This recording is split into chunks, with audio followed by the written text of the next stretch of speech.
What? Why, hello! Welcome! It's Wednesday night. Woo! It's Saltmarsh Legends, not Legends of Saltmarsh. Saltmarsh Oh. Legends. Yeah. GM got brain going on in here. Welcome to the Emporium. Wayward Gamers, welcome Wayward Gamers. That's their new thing. You're Wayward Gamers and we're welcoming you to the Emporium for the Wayward Gamer. I am your host, your GM, Jay, also known as Neofed3s on the social. But you know what? Enough about me. We're going to introduce our wonderful players and we're going to have some fun playing some D&D. To my left, we're going to start with Bryn, or actually Carrie, playing. Yes, I am playing Bryn, and I am a half elf who is pretty much consistently in a bad mood, but loves adorable things like our new dragon friend, Rocky, and is getting more and more to like the presence of her two wonderful companions as we hit the road on another adventure. Yes, a very new adventure, but we'll see. Thank you so much, Carrie. Jeff, who are you playing? I'm playing a Bureau Starborn, who is also almost always in a bad mood, but it likes books and being comfortable and indoors, but is also, for some strange reason, coming attached to his traveling companions. He's not sure why. It's weird. What is this feeling? Yes. What is this feeling I'm feeling? His heart is starting to grow. Yes. Yeah, right. Thank you, Jeff. Jim. Jim Hawkmere1 on Twitter, and I'm playing Glassstock Steelcloak, the Dwarven warrior, who's usually in a bad mood because his two compatriots are always in a bad mood. So, And frustrating him. He's an emotional chameleon. yes. The warrior of the group. He's the Dr. McCoy. Yeah. Yeah. Wow. That's a good leap on that one. And I'm Jay, your GM, and we're going to play a little D&D. But before we get into that, few housekeeping things. We're here having fun. We may know the rules. We may not know the rules. We may throw some rules out. We're here to tell a story. We're here to tell a fun and exciting story. There's a book there, yes. But before, we also want to note that because we have lots of people and friends in the community, we want to make sure that you know that you are okay. So mental health is very important to all of us. Suicide prevention, we're very active in a lot of the charities. So it's very important that if you need help, please go get help. And chat just got dropped some information. If you're looking for it and you need it, please go hit it because we want you here. With that being said, we are now going to start into the Emporium for the Wayward Gamers present Saltmarsh Legends. We last left our intrepid group leaving the city of Saltmarsh, which is 250 years of growth, 150 years from the village that most people are familiar with. Our intrepid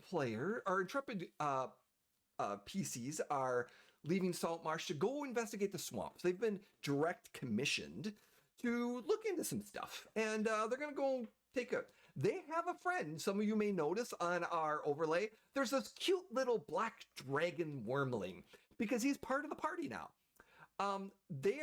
This is the continuation of the Adventures in Babysitting Black Wormling Dragon Edition.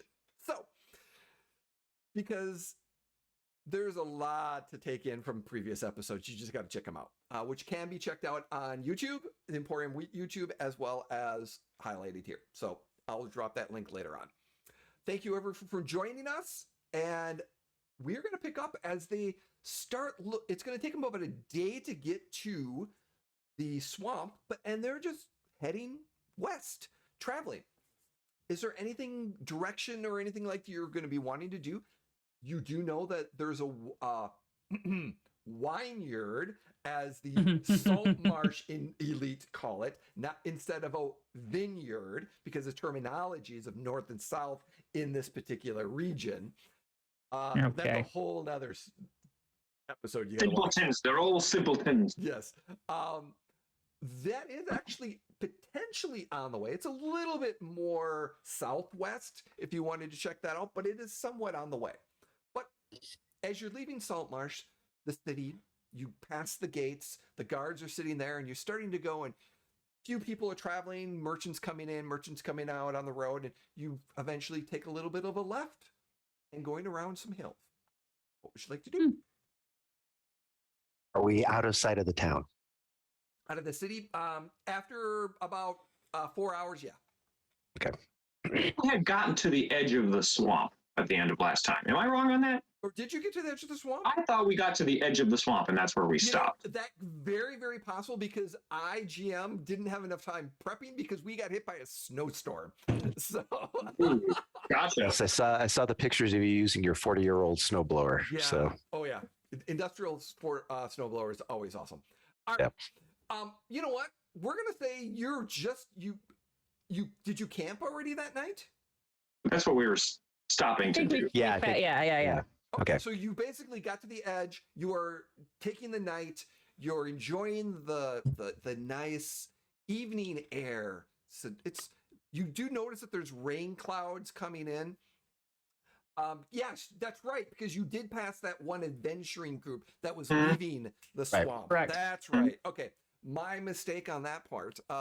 So as you start heading, you get a good night's sleep. We're gonna be nice tonight. We're gonna let that first night nothing happening. You've got your guard watches. No rolls necessary. I'll save them for later. Okay. Oh, great. Awesome. You Did we realize Did we let Rocky out so that he could stretch yeah, his of legs? course. Okay. Rocky went fishing. He Okay, good. is happy. When he came Good. back later that night, he's ecstatic. I mean, he is like jumping around. He is I mean, think about it from Rocky's perspective. He lives in his little thing, and every now and then when he opens his door, it's a different place. Oh my God, it's so Did he exciting for him. It's so exciting for him. did he bring back like an alligator and leave it on Bread's sleeping Yes. bag? You know, like no, a he pet. Brought up with some Cajun sauce on it.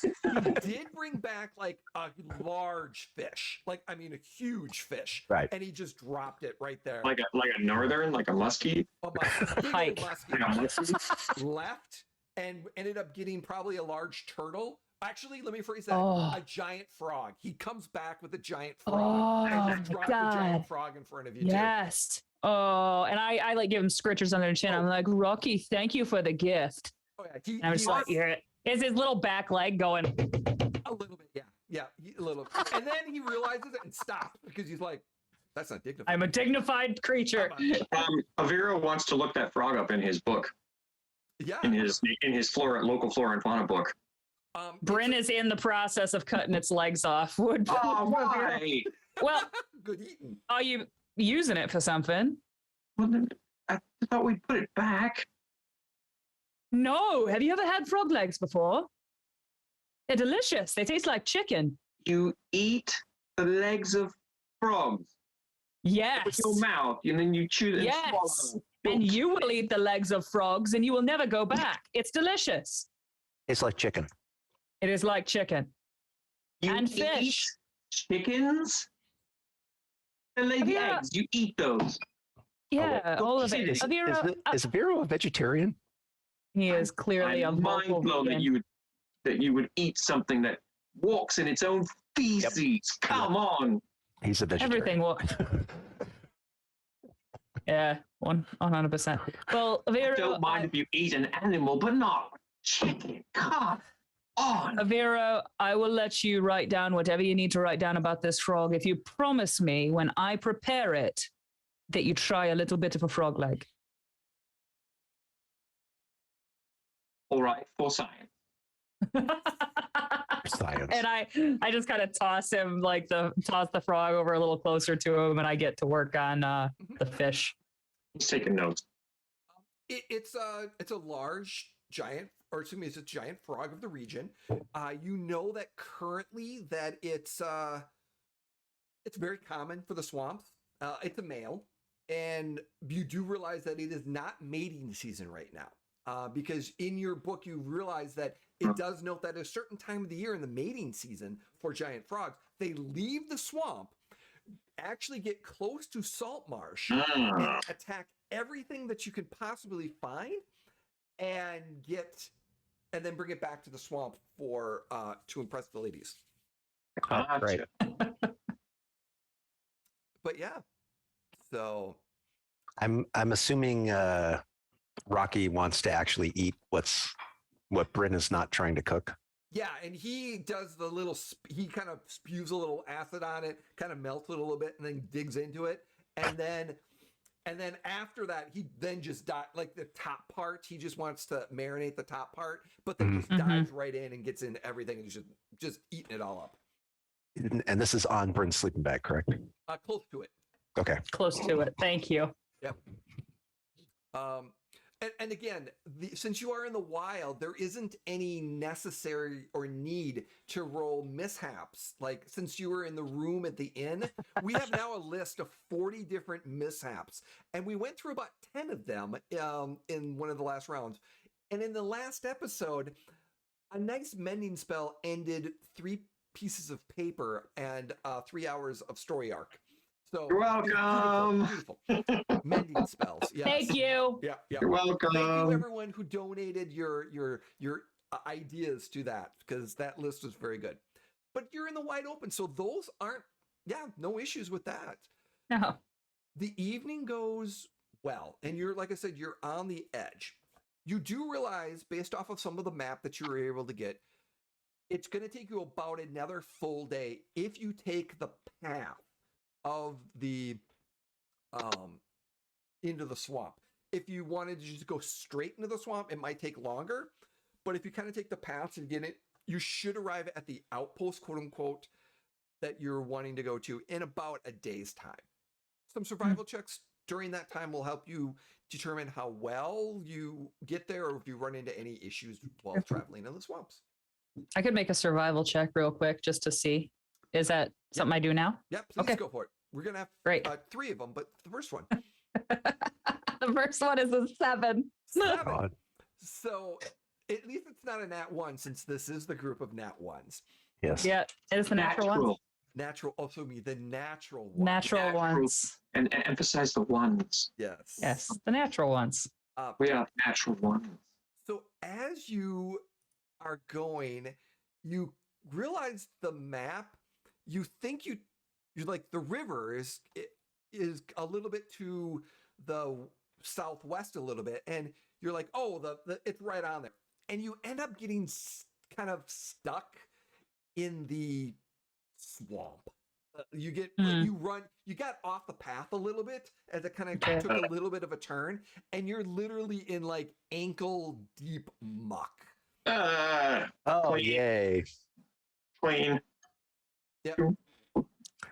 Yeah. Sorry, guys. I don't feel like we're on the path anymore. You think? Aviro lights some bug incense to keep bugs away. Oh God, and there's mosquitoes. There's a lot of mosquitoes. He's got a little wooden thing that he sticks I have bug incense. I have thick dwarf skin. I don't give a shit about mosquitoes. I am miserable and loudly complaining. Yeah. Oh yeah. Aviro lights a stick of incense and hands it to you. Yeah. Thank you. And I just like, where do I put it? In your hair. In your. It's on fire, glass dog. Well, the tip of it, so it's Okay, You put it in your hat, in your hat. yeah, I do have my little bandana on, so I just like stick it in, and it's just like Stick it poking there. up. Yep. Yeah, pretty much. Aviro ties his hair back into a thing and sticks his there too, for solidarity. All righty. Thank you. What a nice guy. It's getting cloudy, so there's a very, very high probability that there's some rain in the horizon soon. And as you're kind of working, give me another survival check to see how well you get back onto the Can I assist? Or aid? I was going to say somebody else. I will say, because you're working together, go at advantage. Roll with advantage. Me or them? Whoever Bryn. wants to be in Bryn. front. Bryn, go for it. Yeah, Bryn with Okay. advantage. You actually have a modifier. Yeah, right. I do. Oh, do you guys not? No. That's a little bit better. I have +2. I have +3. That's a little bit better. That's a 16. Oh yeah, you eventually get your wits, and you find that you're back on the path. Now Rocky's in the backpack, right? Because it's during the day, and he's and then so as you're kind of going a little bit, you finally find the path. You're by the river. You notice some insects. It's busy. You get those swamp. You hear a occasionally, and you find Amazing. You're finding those pathways. You step in, you sink for a second, but then you kind of get back and you find that hardened area, and there's a lot of water. Occasionally there's some stuff moving in the water, but doesn't get too close. In the distance, Sure, Vera loves that. and occasionally that lofting swamp water smell kind of overtakes you in certain areas as you're walking. Just like mom's cooking. I purposely say that out loud just to see Vero's reaction. He just looks miserable. Bryn sort of just chuckles under her breath. So you're definitely making good time now. You found the path a little bit. You do see some larger insects. He's so miserable, he's not even complaining. Oh, wow. He's so miserable. He's gone silent. Wow. We Oh, have hit another no. level of issues with Aviro. Oh, no. He's not happy. Not a happy boy. Hey, are there the things that we're actually looking for? Mushrooms. Oh yeah, the mushrooms that he's looking Oh, for. yeah. That's the main objective. Isn't that? After Don't we need all. like a nature check or something like that to make sure we're getting the right ones? Give me a perception check first, and then a nature check to make sure you've got the right ones. Okay, perception, and well, it's 15 on the die for 19. And then my nature is a natural 20 for a 26. Oh, you find so many shrooms, boy.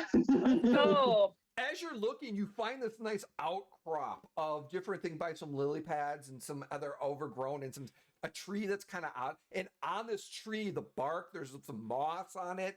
And you look and there's right on top of it, there's just these beautifully purple and green spotted and the blue mushrooms. And you're like, those are it. And as you get to it and you start pulling on the other side, as you see the just like a small handful, but as you look over on the other side of this tree, it's just covered in like 3 by 4 field feet. of them. It's like 3 feet of just moss and just mushrooms. oh, He a fills, colony. he fills And you every. just fill your basket full of all this stuff. And you're like, yeah, you get the gold mine, the gold on this one. So Nice. Wow, Avira, congratulations. It looks like you have single-handedly completed a quest. He looks like a chipmunk's cheeks. Like he is just bulging with stuff. Well, and he's like carrying it in his arm. Every bag and pouch that he has is just. If we help you Stop. carry all that, will you share your reward with us? Well, it's not my reward. I'm not going to give you part of my cut. You're all getting a cut. We took this job. I'm not going to. Oh, Yeah. Speaking of job, how close are we to the outpost, Bryn? What kind of check would that be? you're a good probably. Or do I just know? You're probably about 2.5 to 3 hours. 2.5 to 3 hours, depending on, who has long legs and who walks quickly. And how well you can follow the path. I And tell of you course, what, how well I can follow the path. when we come back, we're coming out this way. Why don't you grab some at that point? Yeah, I can. Is it like, how many do they need? Is it like the more we bring back, the more money we get? Or Mm-hmm. Okay, well done. Yeah, I'd be happy to fill up my pockets on the way back. And I'm sure Rocky would be more than willing to take a few into his bottomless pit of a home. Vero's mind just starts wheeling. How many mushrooms can we fit in Rocky's? Oh my Do god! not send too many in there. How with him. many we could? He might be allergic. He's we already don't know. designing. How can we just pack Rocky's cave? Oh, You he's now have yet to be in. You've only looked inside. No, You yeah, we haven't really actually don't know- gone you've in. never been inside it yet. I know, but he's still gonna ask Rocky when he comes out. Can we stick a bunch of mushrooms in here? We Wow. will have that conversation when we rest. We had that conversation. So as you're kind of going, again, it's starting to lightly drizzle, but not too bad. The gray, it kind of comes in for about 10 minutes and then stops. But the gray skies, and you can definitely see a storm coming in coming off the sea and heading kind of towards Saltmarsh a little bit. Give me another survival check, and you can have advantage because you've got everyone working together. Yay. Oh, well, the advantage really helped. That is a 19. 19. Yay! Yeah, you finding your path and you're going pretty well. And you kind of saw there's a path that kind of goes to the left a little bit. And you're thinking that might be a shortcut, but you're pretty sure it might be a shortcut, but you're not sure. What would you like to decide? You think it's a shortcut, but otherwise it might shave off a little time. Otherwise, you're getting it's going to take a little bit longer than 8 hours to get to the outpost Mhm. based off the stuff. So Okay. you're going to have to travel an extra hour. Okay. Well, boys, this is democracy. And I just basically tell them all of that, like it could take us this long or it could take us this long, depending on whether or not we take the shortcut. But I'm not exactly sure if the shortcut is actually a shortcut. So what do you think? Play Anything it that safe, boys. reduces the chances of us getting out of this misery, the faster I'm in.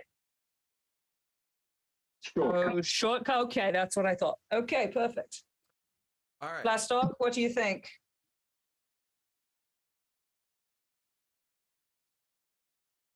Why not?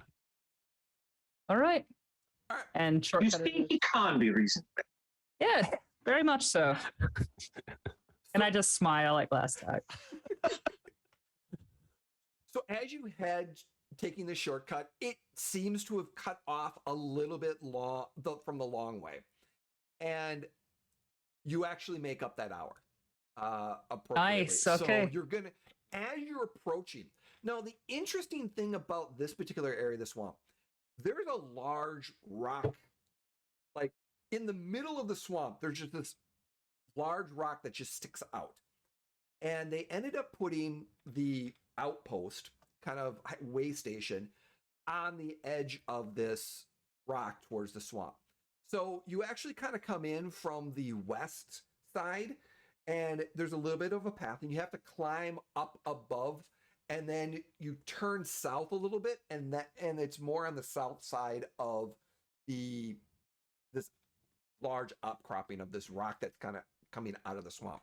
So as you get onto the rock and the face and you're starting to go up, you climb up a little bit, you're getting a good view. The sun is actually starting to set, but with the clouds you really can't tell, but it's starting to get a little bit darker. You've got like an hour before it gets dark.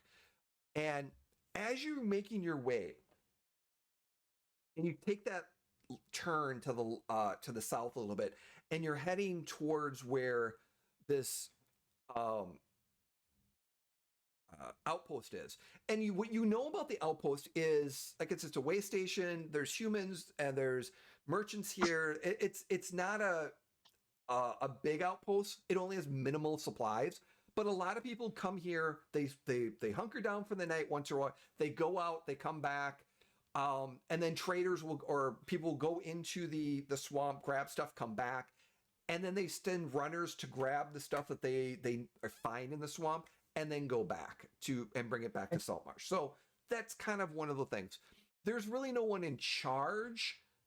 There's just a few separate merchants that work together in this. Adventurers come and go to here. Okay. And again, this is also kind of a way to get to north into the woods and a little bit more to the city.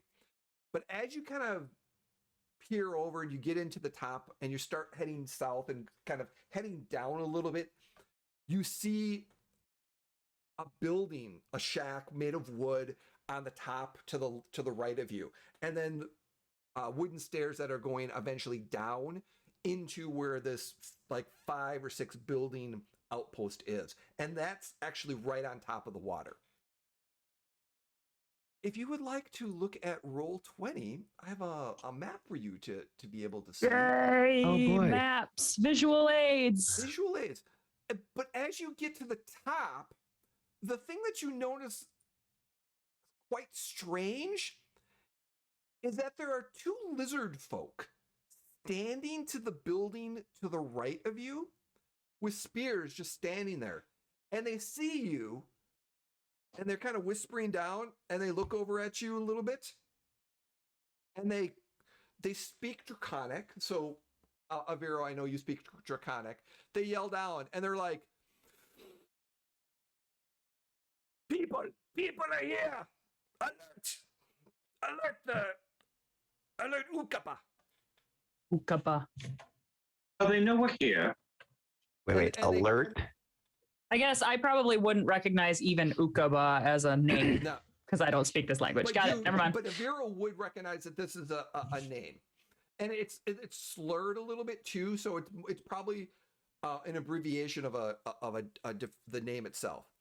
But they're kind of they definitely come. One comes out, one standing there, and they're watching you. And what do you do? What do I tell them? They're looking at us. What are they saying? They say they know we're here. They're Well- trying to go get someone. Well, then just tell them we come in peace, I guess. Right. So Vero steps forward and Interconic says, hello. I imagine Bryn like almost like shoves him forward. Hi. What color are they? What color are their scales? They're green. They're green. Just ask someone why they're green. I just wanted to know if they're black or not. Nope, they're green. No, it's not a rate. He just wanted to cause of information. Sorry, folks. We're here. Why are we here? I tell them. We're here just to stay a night at the outpost. Tell them we're traveling north. That's not a lie. We're just travelers looking for a place to stay. Is the vacancy at the inn? They're kind of looking at you and they're looking at each other. We're from Saltmarsh. We're adventurers. We're on a quest. Have you ever been on a quest yourself? It's very fun in this lovely area in nature. Boy, that's great. Getting Jay, are they nature. acting like they're the town guard, or are they more? They're guards. Okay. They're definitely guarding, and they're sitting at this watch post. Okay. But in other words, what I'm getting at is like I wanted to insight check to make sure that they're like the actual guards who should be there, as opposed to guys who are posing as guards. Oh, good point. Okay, give me an insight check.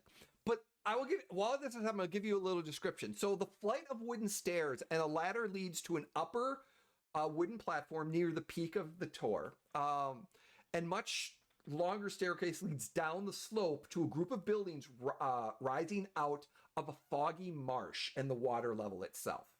Okay. And then the thing that you notice is that the buildings seem to be raised above the marsh and the water, and they're connected by a series of wooden walkways. And a few of them sections seem to have collapsed, but for the most part, they're all there connected and they look stable. What was your insight check? 12. I almost had a 15. Not bad.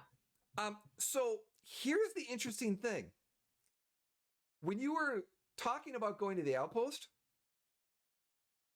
there was no mention of any lizard folk at the outpost. That's what I'm kind of getting at. It was only humans and right. merchants and stuff. Their lizard folk tribes are in the area. Now. So hold on. So Mr. Racist A-hole sent us out here to like wink wink find evidence about lizard folk being assholes, right? Yeah. Oh no, and they're actually being assholes, huh? Or at least it seems that way. Clearly, and as you kind of look over, you saw two more lizard folk on the far, and they kind of dove into the water as they were kind of leaving. And in this process, and one or two more come out from so as you can see, these two jump into the water. They seem to be going somewhere, and as you are kind of standing in this area here, these two lizard folk are just kind of they're just kind of there, and they're kind of looking at you, trying to figure out if they're going to let you in and down, which they're not being aggressive, but they are grabbing their spears a little bit more tightly, if that makes sense. Wait, is there an inn? What is to an inn? Hello? And he's you don't speak Draconic. He's like, there's no in here. Is there a guest house? Is there a motel? hotel? Is there an empty room we could let? Work with me here, friend. You need permission from. So Jay, Yes. from right here where I'm standing, so like at the base of these stairs and above these ones here, so Yep. I can see the buildings, correct? Yeah. It's because it's sloped down.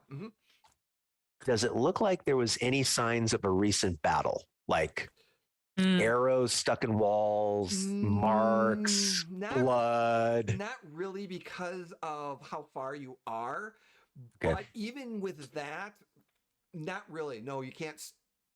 There's really no signs at this point that you can tell. Mm.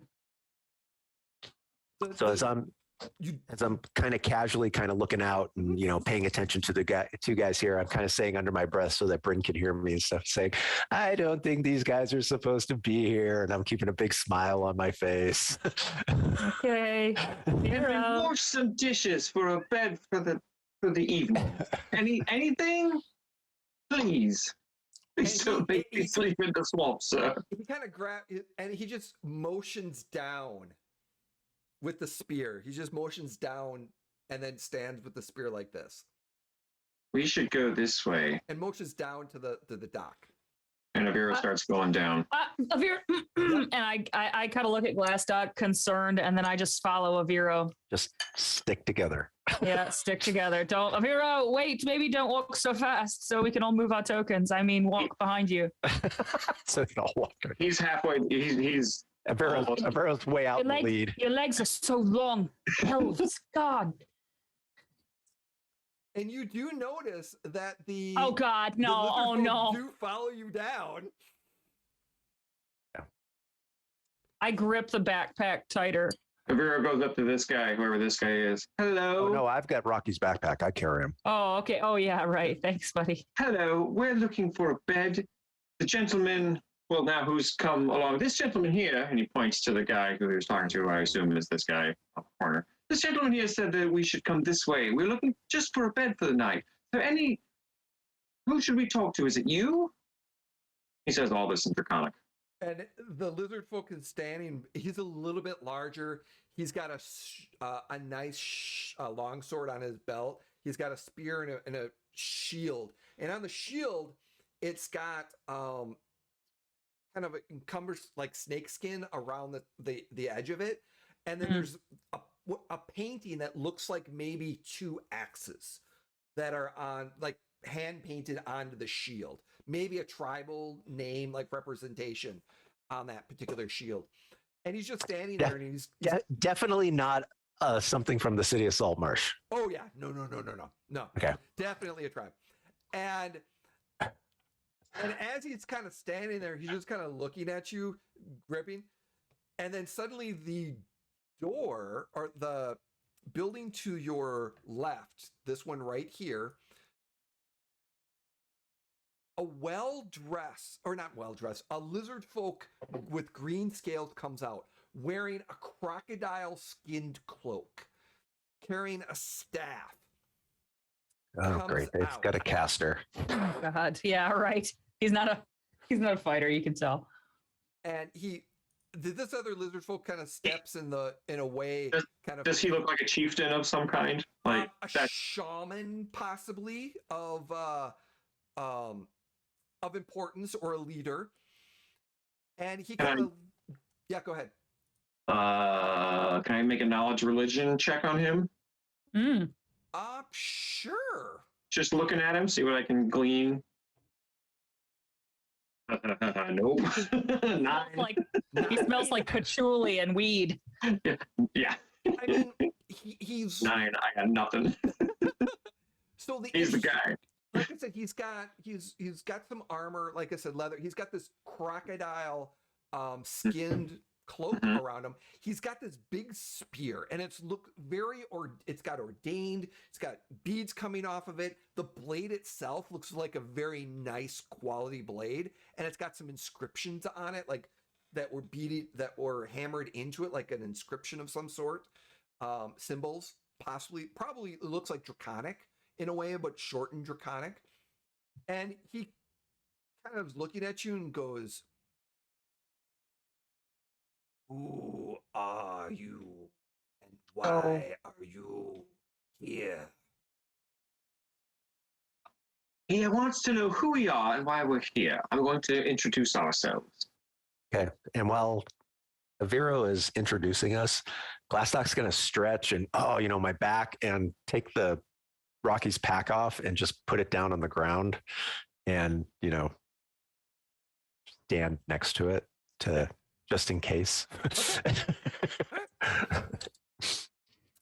Dracarys.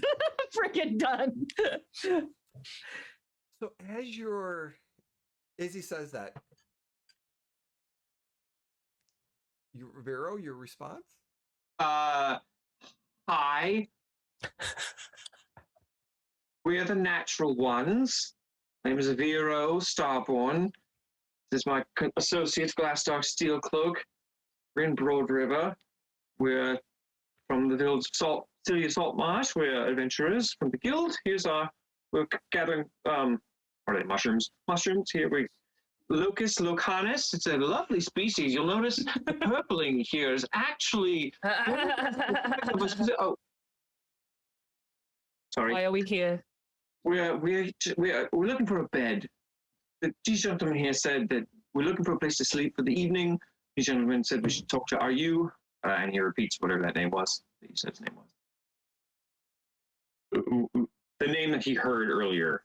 What the hell that they said? Ukaba. Ukaba. Yeah. It is pronounced Undek. Undek. I'll throw that in chat for you. Undek. Oops. Undek. Can I make an intelligence roll to see if that I recognize the dialect? Sure. And you're pretty sure with the hide armor, he definitely, you're getting a sense of druidic persuasion with him. Okay, that's a 14. He seems like a high-ranking one of the tribal leaders in the area. Okay. Or at least this particular one of the Lizardfolk tribe in the area, probably a shaman, druid, like leading. And you may have heard that there are, like I said, there are several different tribes in the area. This particular one, there's one called the Axe Clan that might be this particular clan based off of the designs and everything else that you can see. So it's a smaller tribe that the research you had done, but you're not sure on the numbers. But okay. We're looking for a lodging. This gentleman said there might be lodging. The lodging. I'm asking them if there's lodging. What else do you want me to ask them? Why do you think lodging is here? He wants to know why we think lodging is here. Is he speaking common now? He actually converts over to common. Oh, okay. Because it's an outpost. That's what outposts are. They're a middle ground for people traveling places and going and getting things like mushrooms and hunting, and that's what they are. The human outpost has forfeited. They no longer are in charge here. How did that come about, may I ask? We took it after they killed our and threatened. All right, that's fine. We have no beef. Could we stay? No. I'm not human. I don't care.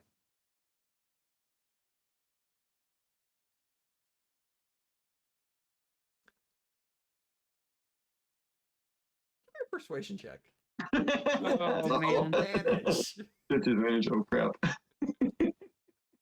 Well, at least it's not negative. Okay, so the first one's a 14. The second is 9. A 9 total? If it's a disadvantage, then 9 total. He's kind of looking at you and like, what is your purpose? And he kind of looks over at, like, he starts looking at all the lizard folk that are kind of close in the area. He's like, what is your purpose, adventurers? to sleep night in an actual bed. Why should we permit you to sleep here? Because it's an outpost. What That's if we what it's pay? for. What if we pay? What do you have to offer? Coins? Money? You want to keep this outpost, you're going to need to keep it well stocked. Going to need to make people want to stay here. We could get you started off on the right foot, eh? How much? Or are you closed for offer? business? I mean, that's fine as well. I step up and I say, about 20 gold pieces. Can you let us stay the night? We can be on our way early in the morning. He's kind of looking at you for a second, and he seems to be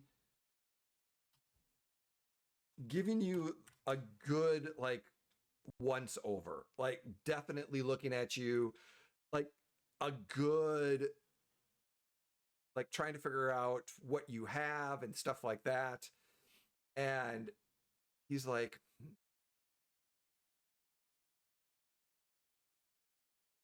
and he puts his hand out. I reach, yeah.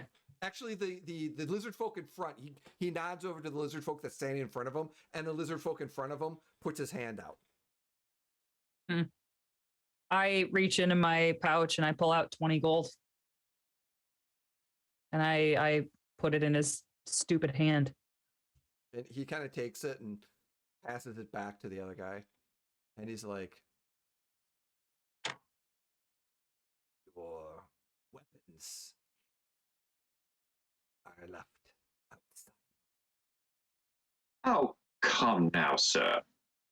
Be reasonable. You cannot expect to keep people's personal property from them when they have paid into a financial contract between one party with the other. You cannot expect to keep their possessions from them, sir. Come now. Friend, we are not looking for a fight here. We are looking for a pillow and a blanket. It can be on the floor. I just paid you enough to get a high quality inn in the city. It will earn you as many weapons as you want from passers-by. You can post guards outside of our door. I don't care. Could we please sleep in an actual bed this evening? That will happen yet. And he points over to one of the lizard folk, and he points over to this building over here. And he's like, go on your way. And the guy, one of the lizard folk leads you to this building to stay. As we walk by, I give the frickin' hippy dippy a little bit of a dirty look out the corner of my eye. Of course you do. And I So- swear in Elvish. So Glassdock puts the pack back on, but now that I'm actually down in this area, is there any signs of battle? Nice. Looking really closely Investigation. Nice. Nice. at you.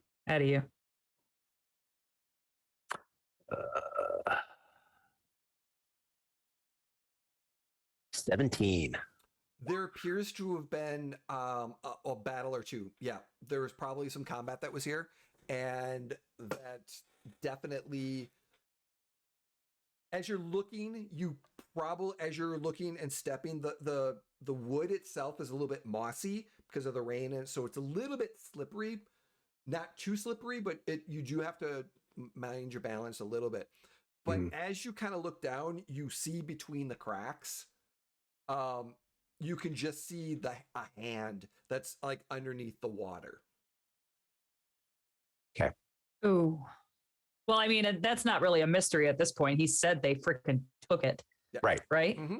Oh, yeah. Oof. But I'm more concerned with like how recently. Yeah. Oh. I would say probably within the last 2 or 3 days.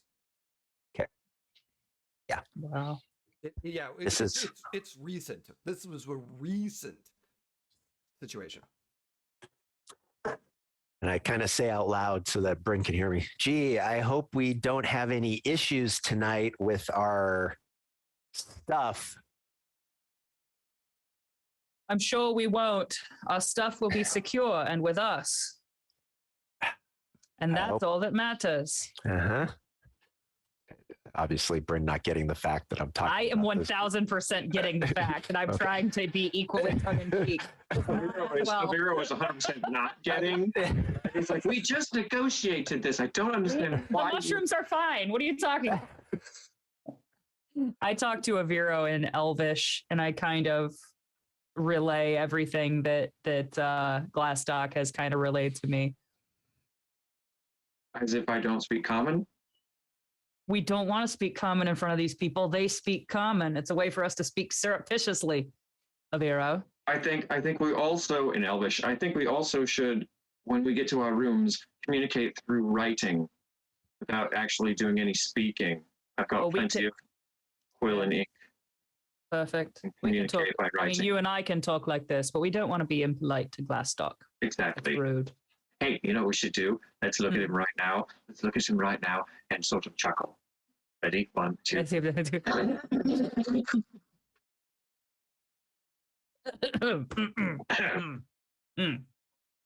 Glassdock, you were saying? Oh, nothing. Just. Aviro turns to the lizard folk who's guiding them to where they're going and says, excuse me, sir, is there perchance a bar? Oh God. Do you have, how much would a bar cost us? He took his spear and kind of moved the door that's kind of there, and it just, as you're opening up and he's letting you into and as you walk in, you see it's kind of one of the larger buildings. It's got its two parts, so the main part, and then there's a secondary part with the door. Mm-hmm. And as you come in, you hear some chopping coming in from the next room according. But it's basically wood on the floor. It's wet, not too wet. It's relatively dry. There's a blanket on top of it. As you walk in, there's a completely opened door, like a large door, and then there's another walkway on the other side, and there's a raft that's kind of attached to it. It looks like this is one of the waterways that come in. You do see in here that there's a little bit of a blood stain on the wall, and like a sword went through something and then went through the wood of the wall. So there was a little bit of some combat that was here. And like I said, you just hear some stuff, and they kind of look at you, and they let you all into that room, and they shut the door. Aviro immediately prestidigitation cleans up all the goo to make it as clean as possible. Let's Glassdock will look in this little side room here to the left. In the little side room, you see. Let me grab my notes here because this is. You see a gnome that is chopping up some meat and just fish, and it appears that this he is wearing just more or less a pants, no shirt. He looks tired. There's a wound or two probably on his back that you can see. And he is just working, and he's preparing food. He looks like he's slapping on stuff, and it looks like it's a kind of a kitchen area or a makeshift prep area. And again, there's some leather sacks in here. It contains some other supplies in leather sack. There's also a bloody the wooden table in the middle of the room. It's got some blood on it as well. There's some animals hanging from the ceiling and stuff like that. And again, there's a dock, the open area, and the gnome's just kind of sitting there, just preparing crudely. He's preparing food for Lizardfolk, not like normal. It's generally just being thrown into a pot for them to be able to be eaten. And clearly he's got a rope around one of the wrists, and it's been cut. So it's almost as if he was shackled by rope or tied up, but then it got cut and it's not taken off. And he's just kind of working in, and he's just, and he kind of looks over and, hello? Hello. Vera takes out a quill and ink and writes on it, "Can you read?" And he holds it in front of him. He holds it up to him. I'm not stupid. I can read. So he then writes, "We're going to pretend to have two conversations. One on this piece of paper, one for our words spoken. One conversation will be about banal things. One conversation will be about what happened." I'm talking to Glassstock about sports loudly. So he's trying to get the gnome to read. And he reads it, and he's like, "Why?" And he just says out loudly, like, "Why? Are you trying?" He's like, and he just kind of turns it. He's like, "It's not going to work." And he just keeps starts getting back into finishing stuff, food and stuff like that. Just ask your questions. And he's just, he seems like it's one of those things where he may have been an adventurer, but he's realizing that he might have some information why he's not jumping at the chance to like rescue or something like that is odd. In Elvish, I say to Bryn, "Well, I don't know that he was here. He might have come with them. Might be some kind of laborer." So I do we don't need know to that. keep, do we need to, and I'm in Elvish as well, do we need to keep our secrets from him too then? Potentially. Well, frickin' fracker, they're talking Elvish. Talking their elf language. I say in Dwarvish, so I'm asking the gnome, do you speak Dwarvish? He kind of looks at you for a second. He's like, "No." He says no. No, he doesn't say no. He's just kind of like looking at himself. He's kind of like, No comprendo. yeah, no, yeah. That would have been funnier if he just turned to me and said no. No. It doesn't work. Nope. I don't want any part of whatever the hell you guys are doing. Yep. Wow. Okay. I say to him again, while the two of them are then talking, I just say kind of faintly so only the gnome can hear me, "Do you want to get out of here?" And he looks, he's like, "Where? We're in the middle of a swamp. And unless you can get me back to Saltmarsh, and you don't understand, they've got a base not too far from here where the tribe is. And it won't take them long to get more." Well, we have a trump card. So again, I will ask you, do you want to get out of here? It would be nice, but they brought me here, and I've been kind of a laborer for a while.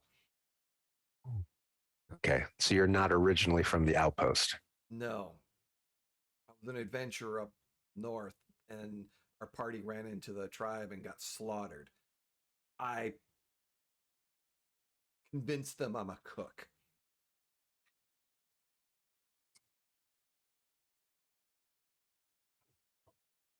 So I turn to Bryn and Aviro. Why, yes, I do love sports. Sports are the greatest pastime of all pastimes. And Bryn is going into great detail about certain sports before she Right. realizes that it's useless. Yeah. Did you see how the one gentleman Move the bowl. No, Yes, Mahomes had a great game, but he didn't Yeah. deserve to win. I couldn't Yeah. agree more. So Glassstock's kind of talking under his breath while the two of them are talking loudly. So in between words, they can hear what he says. And he kind of relays what the gnome told him. And I would suggest we not stay here and we get out of here ASAP. Yeah. Yeah, I think It's that's probably perfectly best. fine. We paid them. Everything's fine. Yeah, It's- they don't I don't care think about that's that. binding. I don't think that's binding. I say we steal anything we can if there's any. And I look around. Is there anything that looks like it might be of value in this room? Give me an investigation check, and if anyone Okay. else would like to give one too, go right ahead. Don't steal from these people. What That's are a- you doing? I want my 20 gold back if we're not staying the night. This is bullshit. And I I don't got think an the 11. shaman over there is much in the mood for a refund. I got I a will 50. give you 20 gold. Don't do this. Come on. Um, What did they ever do to you? I can't help myself. Oh, Bryn. so as you're kind of looking around, the gnome finally puts some stuff into a stew a little bit. He in a pot. He starts carrying. He's like, "I'll be back," and he's walking out. Kind of bangs on the door, and the door opens, and the lizard folk, and he's carrying the pot, and he seems to be carrying it, and the door gets closed. He's probably bringing it over to the somewhere in the probably to the leader for dinner. As you're looking around, an 11 and a 15. 15 for sure. I'm going to say the 11 also. As you're kind of looking around, and you kind of look around in different things, you see the, like I said, there's sacks of different things here, and there's some of the supplies that would be in here. Laying on one of the supplies, there's a cloak, a nicely medium-sized cloak. Particular fabric that's made out of it. It's not too nice, but it's made of a dwarven cotton. Ooh. And The finest cotton. and it has a symbol on the inside that Glassstock recognizes as the steel cloak, his uncle's cloak. Oh shit. What? Does Glassstock have anything on him that has this sigil on it? So do I recognize it when I see the cloak? No, I wouldn't, because No. I've Yeah. kind of abandoned my family at this point. Oh, And okay. he would have abandoned it too, but you see this knight's cloak. And I'm assuming Britt is like, oh, there's a cloak. And Ooh, and you kind of look it up, and that's look at when this, boys. and you notice that this is your uncle's cloak.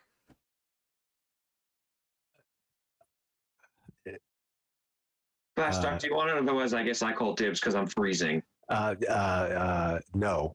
And Glassstock takes the cloak from Bryn, and he's just kind of staring at the sigil. Inside check. Oh, please do. Damn it. That's not enough. That's a 6.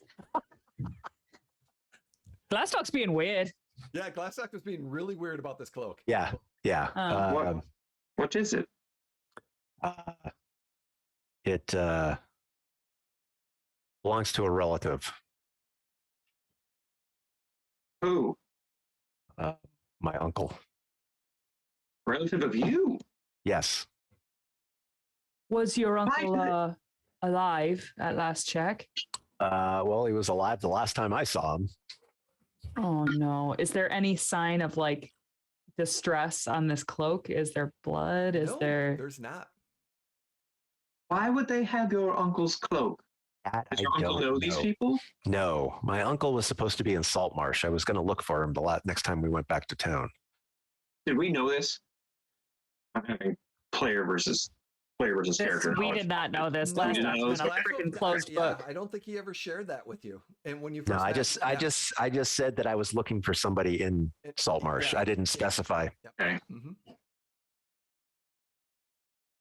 Well, Glassstock, if there's a chance your uncle might be here, we We won't just leave. We'll find him first. We'll search this place.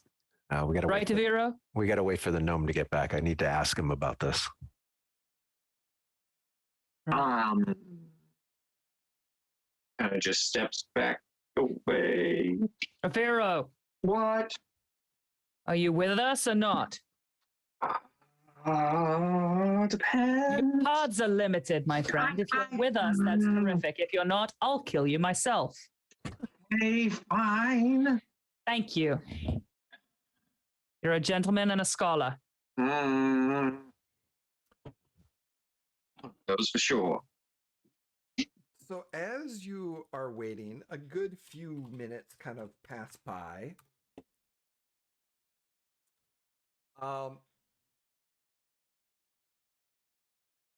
Yeah.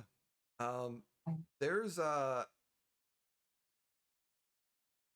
even though the sun's starting to go down a little bit, there is torches being lit in this area. So there is a little bit of visible light.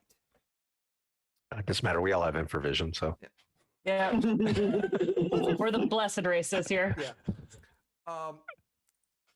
After about 10 minutes or so, the gnome comes back. The second the gnome walks through the door, Glassstock grabs him, pulls him in close, and holds the cloak up and says, "Where is the dwarf who is wearing this?" Shh. Oi, friend. I heard them talking about a dwarf they brought to the mine, the tribe. He got brought there as a. They're talking about a sacrifice to their god. All right, we're getting out of here now.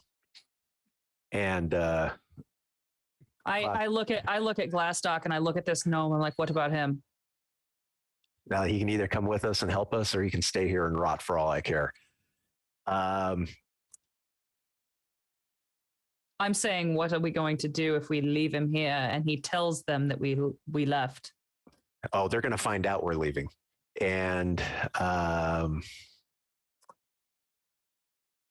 Glassstock. Why don't we just go out and say we've changed our minds? You're plotting violence, aren't you? You look like you're plotting violence. Can't we just go tell them we've changed our minds? Must them violence? Can all three of us fit on this raft? You could, yeah. Glassstock turns to Bryn and said, "You said you were a pirate? Not in those terms, but yes. Get on the raft." Aye. And I hop on and I start like taking the mooring knot apart and like getting this ready to go. So as you get on top of this raft, you jump on the raft. Vero casts mage armor. Vero casts mage armor. A lizardfolk comes out of the water as you're getting on the raft from the back, and he cries out. Oh, damn it. I want to stab him in the face. Roll initiative. Damn it all to hell. Why? I have one inspiration point. Can I please use that to roll with advantage on initiative? I will say yes. Oh, Definitely yes. Sick. All right.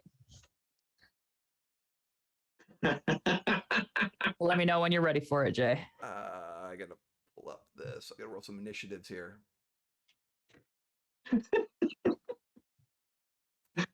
All right. You're plotting violence, aren't you? I choose You violence. choose violence.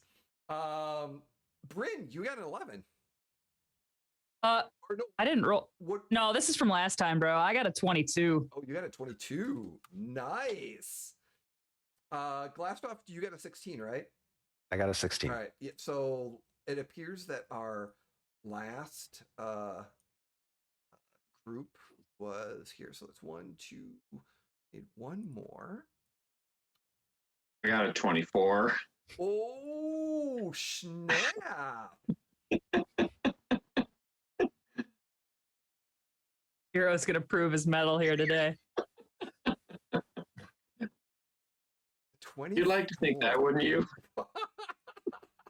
No, it's fine. It's fine. You're gonna dunk on Bryn again. Vero is like always. This is the third initiative that Avero's the first one. Yeah, he goes first. And he usually spends his first turn going. Pretty much, yeah. Oh my gosh, That's this is fine. hilarious. That's commitment, is what you call that. Perfect. And I think I need to throw him up here real quick. While we're doing this, where is he? While Jay's figuring that out, metal is one of my favorite homophones because there's 4 versions of the word metal. There's metal with a T, metal with a D, and then METTLE and MEDDLE. Wow. There's very few that have 4. Fun facts with Carrie. Fun fact. Welcome to Saltmarsh Legends. All right, so we've got boom, boom, boom. Okay. I got one more. That's what didn't do it. All right, there we go. Wow. Okay. Wow. That's little addition here. So it is looking like we have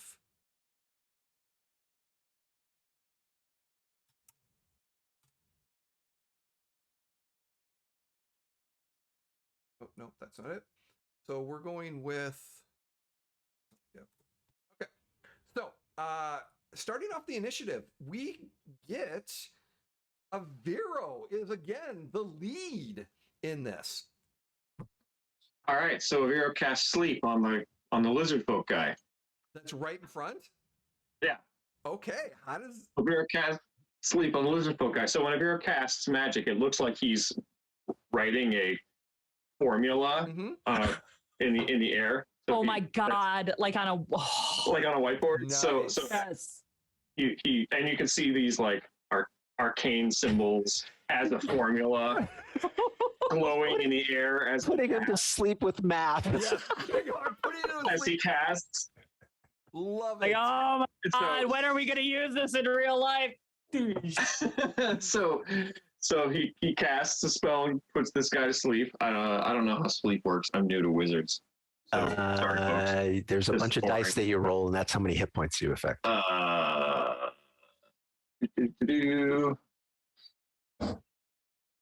Creatures within 20 feet are affected by hit points, starting with the creature that has the lowest current hit points. Okay, yeah. Flipper takes damage. How does this work? Does it go through I think it buildings? just happens. Yeah. Maybe? The spell sends creatures into a magical number. Roll 5d8. I would think Avero would be out on the dock with us by this point, or no? He would. Yeah. But he's like right. I didn't know who. The only person who's not on the dock yet is me. Yeah. So like Brandon gotten on the boat, Avero had walked out. I'm acting as the rear guard at this point, watching the door. But So my question is, does it have to be? It's at a 20-foot area, so you're only there's only one right in front of you that you're going to be pretty much going to be putting to sleep. But okay. But it's a 5d8. The total is how many hit points of creatures the spell affects. But here's the thing: where do you center it? Because it's a 20-foot square, so you're not centering on yourself at all. I'm assuming, so you don't sleep anyone. But can it? I don't think it can go through the wall. So that's when it's not going to be able to go through the wall. It's only in the open space. So the gnome's not going to get affected. Yeah. Nice. Good. Well, it's 24 hit dice. 5d8, I got 24. So 24 hit points worth. 24 hit points. Yeah. Okay. So basically what happens is he just kind of gets his drury eyes and he drops his spear and just falls backward into the water. And you hear this. And Avero turns over, just let's go. Come on, get on the thing. Let's go. No, don't fight. Let's go. Come on. I couldn't agree more. And I start to continue to get the raft ready. I'm like, let's talk. Let's go. Okay. Oi, gnome! If you're coming with us, get on now. Okay. Bryn, you're getting everything ready. That's your turn. Are you doing anything else in bonus action or anything like that? Is there so as far as getting ready, is this just a raft? Is there like a big like a pole, or is there Some are way there to oars? steer Is it. there a There's a sail? big pole that's connected to it, and there's a piece of rope that's kind of tied to the mooring. So you Okay. got the rope off, and it's just a matter of pushing off and Okay. stuff like that. Okay. So I'm giving this gnome like 5 seconds of grace to make his frickin' choice, and that's my turn. Okay. You hear some conversations coming from the other side of the building. And you're hearing in Draconic that they're leaving, and you hear, "Stop them." Oh, they know. I know something you don't. So they know about us. And Last talk. ooh. Okay, yep. He I don't love the number of oohs that was before the yup, and I'll say it. I'll say it. So I'll give you guys a little insight into Jay as a GM. Yeah. We played Pin the Tail on the Rancor over the weekend. Oh god. And every time Jay went, ooh, somebody lost a limb. And he's been chasing that high ever since. pretty much. Wow. Alrighty. So, Glassdoff, your turn. I put Rocky's case down and say the magic word. Oh my god. We were What are supposed you doing? to keep Supposed it to be secret. doing. Right. This is insurance. And Okay. Alrighty. Are you insane? Vampiro is just crestfallen. And are you moving to the raft?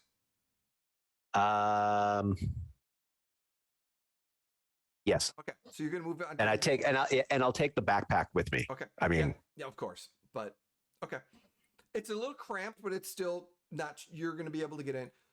since this is like pole based, Mhm. like it's like and stuff. A gondola. Yeah, I'll pole, you steer. Good idea. Okay. Yep. So this lizard folk is like he's asleep.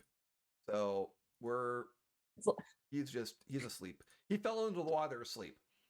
So It's like that last scene They in can Titanic when Jack they can sang- breathe and they can breathe underwater, correct? yeah. Okay, so no, that they would- can hold their breath. Yeah. But that won't wake him up No. because he's not going to take any damage right No, away. he's not going to take it. But he's going to Okay. eventually start drowning after a little while and then wake up. Right. So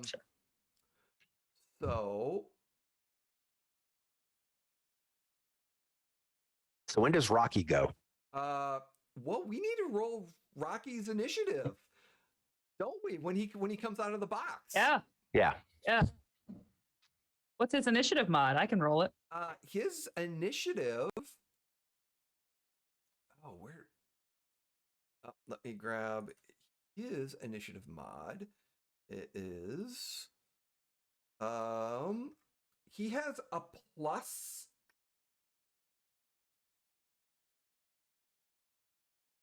+4 to his initiative. Wow, he's so fast. Yeah. That's a 15 for Rocky. All right. Oh, so he goes right after me. That's perfect. You let him out, and then you're like, go, Dracarys. So actually, that's actually one of the questions I was going to ask you. Is so do you actually open the box or say anything in the box? No, I like I put it down, say the word, and open it. Okay. You say the word and you do open the box and you call out to Rocky? Yes. What are you saying? Dracarys. Well, no, he hears me say that, but to open the box, but it's like, Rocky, we need help, and then Okay. So what's going to happen is Rocky's is just getting out. So he's not going to do anything this round. that's fine. Because he's It's more an intimidation it's kind of factor. But the lizard folk runs in and he is going to stab one of the three of you. Actually, one of the Well, four of you. It would probably be me since I was the Yeah. closest to the So door. Yeah. he's gonna he's gonna try to stab you with the spear. Okay. Actually, he's got a heavy club, so Okay. he's gonna 16. I cast shield and he misses. All right. So suddenly, how does Nice. your shield work? So he comes running in, and I can see that the club is coming at me. So I swing around with my axe, and there's like an invisible barrier that forms around it, and it like blocks the attack. Can I roll to see if I notice a magical effect happening? Roll arcane. Oh, yeah. Nice. Because we don't know that. Right. He's not a warrior. So I see. All right, that's a 18. Yeah. You see this plain as day. Okay. He suddenly cast a spell. Okay. File that away. That's a reaction, by the way. So it didn't take, Nice. Nice. Nice. File that away. All righty. Hey, thank you. That's happened. So we're gonna be at the top of the. Yeah, we're at the top of the round. Your passive perception is you hear a splash. Okay. So, alrighty. So top of the round, Aviro. There's a Lizardfolk standing right there, right in front of you. All right. Well, Vero says, "Are you all ready to do this?" And can they confirm yes or no? Are they ready? Yes. So, here we go. Hold on. And I cast Gust of Wind. Shoot us down the river. Like we're in a fan boat. Oh my God, I love you, Jeff. Phenomenal. Phenomenal. So you're gonna steer. Brand's gonna steer, and Glassdock's gonna.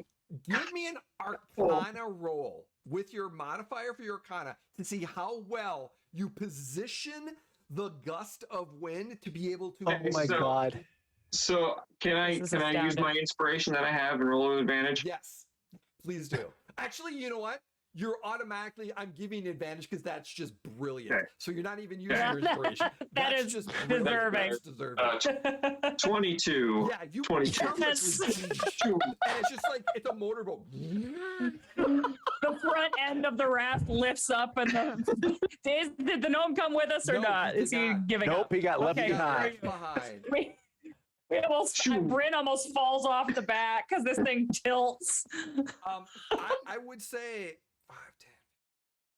So do you want me to read you the spell description? Yeah, because I think you push it 30 feet. Wow. So a strong line of wind, 60 feet long and 10 feet wide, blasts from you in a direction you choose for the spell's duration, which is concentration up to 1 minute.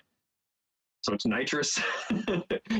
Each creature that starts its turn in the line must succeed on a strength saving roll or be pushed 15 feet away from you in direction following the line. Any creature in the line must spend 2 feet of movement for every 1 foot it moves when getting closer to you. Gust disperses gas or vapor and extinguishes candles, torches, similar unprotected flame. Causes protected flames such as lanterns to dance wildly and 50% chance to extinguish them. Has a bonus action on each of your turns before the spell ends. You can change the direction the line blasts. So I would probably aim it towards the bank, just or straight behind the. So trying to get an opposite mass reaction. Mass reaction to shoot us down. It pushed you 30 feet. Okay. Yeah, it just pushed you 30 feet, and then it's definitely. Is it a concentration spell? Yeah, so I can do this for a minute. Okay, yeah. So you're going to be able to. You're going to start going. I'm gonna ask for an intelligence roll in a second, but because I want the next round to go. But all right. So the spell, you get lunged 30 feet. That's awesome. That's just awesome. That was great, Jeff. Stunning. So, which brings us to Bryn. What are you doing besides maneuvering? And is there anything else that you're doing? Maneuvering and saying the F word a lot. Okay. All right. Yep. maneuvering and saying the F word a lot.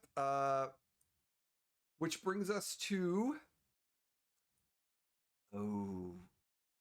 the head honcho. Mhm. Oh yeah.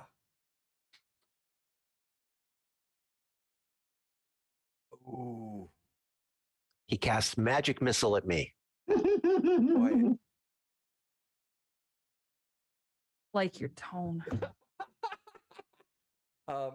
It didn't Say it it. didn't work. Okay. So 90 feet, 20 feet long. All right. So what happens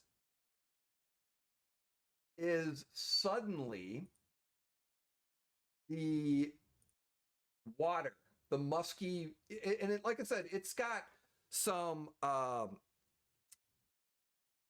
there's a little bit of a haze of mist kind of on the water a little bit, and it's like I said, it's a swamp.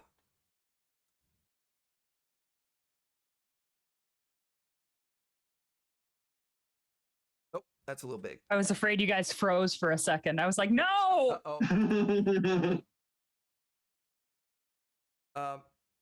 Let's see, 5, 10, 15, 20. Oh, that's a little too big. That's a little too big. Suddenly, a whole bunch of vines and seaweed and the swamp vegetation starts to grow up out of the water and all around. Counterspell. I'm just kidding.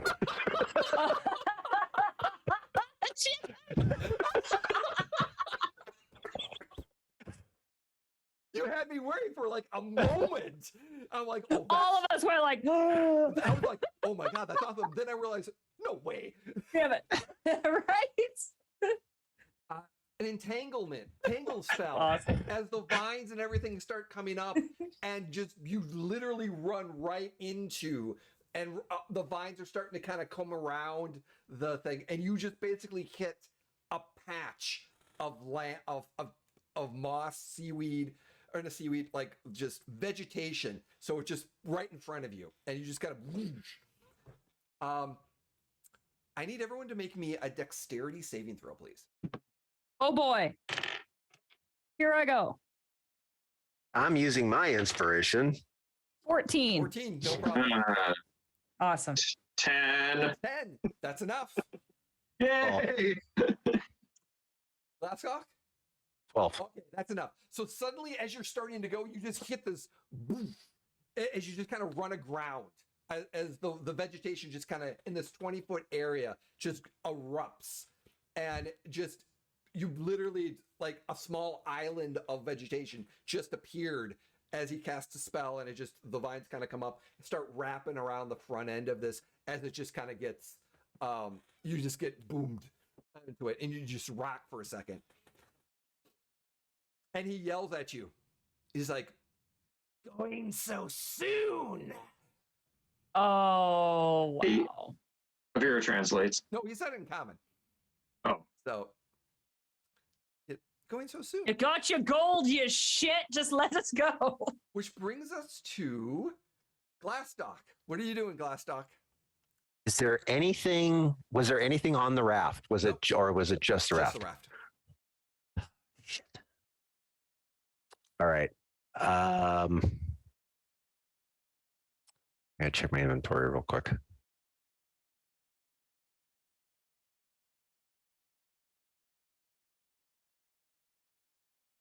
Vera wants you to keep polling. Yeah. We can't go anywhere because of the entanglement right now.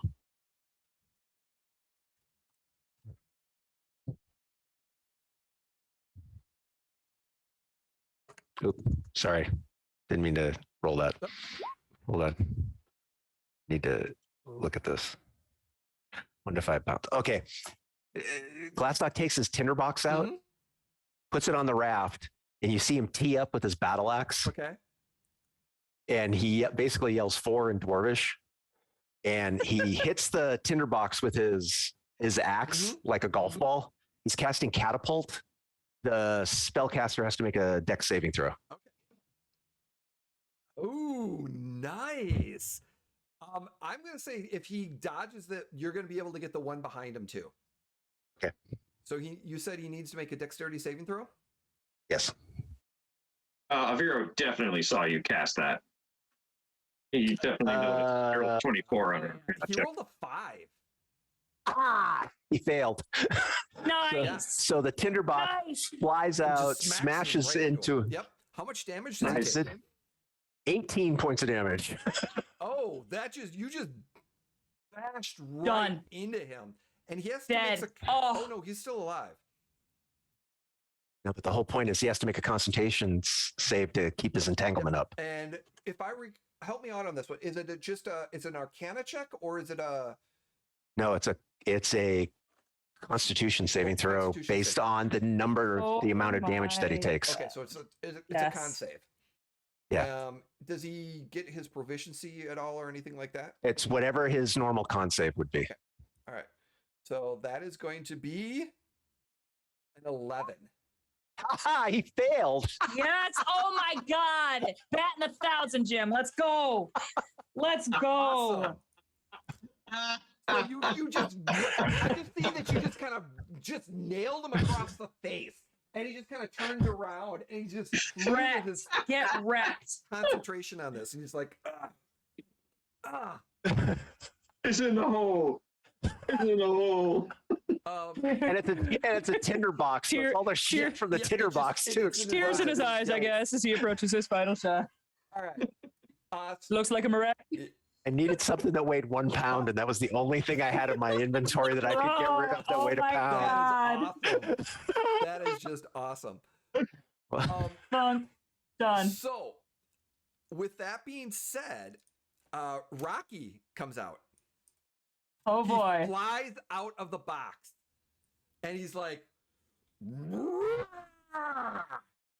and he sees the first thing out is this Lizardfolk over here, and he just flies right towards it. Oh my And God. suddenly, as he's flapping, he comes up and he's like, you see his belly get a little bit big, and he just opens his mouth and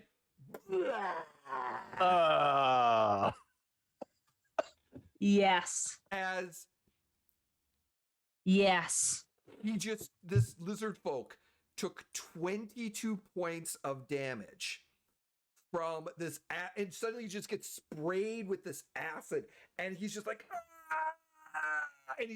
and just crumbles like to the ground. Ark of the Covenant. Yeah. And he just crumbles right there. Phenomenal. Phenomenal. Yep. This lizard folk is going to throw a spear, a javelin at Glastoff. 6 does not do it. Nope. And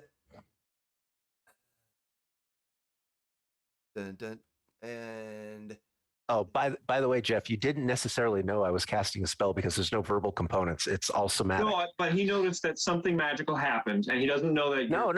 Yeah. All you know is I had a hell of a golf shot at the lizard folk because it's only somatic. 1 in a million, kid.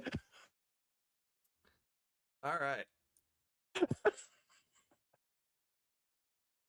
Amazing. So one of the things that you do notice is that a lizard folk suddenly comes up and out of the water grabs onto the raft, and that's all he's doing. Which brings us to Aviro. Aviro casts grease underneath the raft where the blockage is to act as a lubricant to try and get this raft over.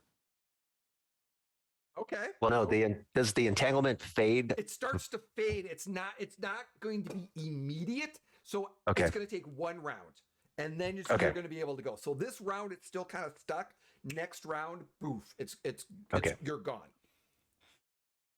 That's what I do. Is grease a concentration spell? Oh yeah, I guess. No, wait. I don't think it is. Nope. Okay. Duration.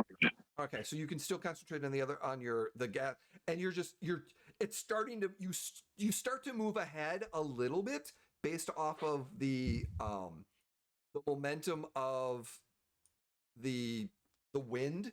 Are you still, like I said, you're still pushing it back?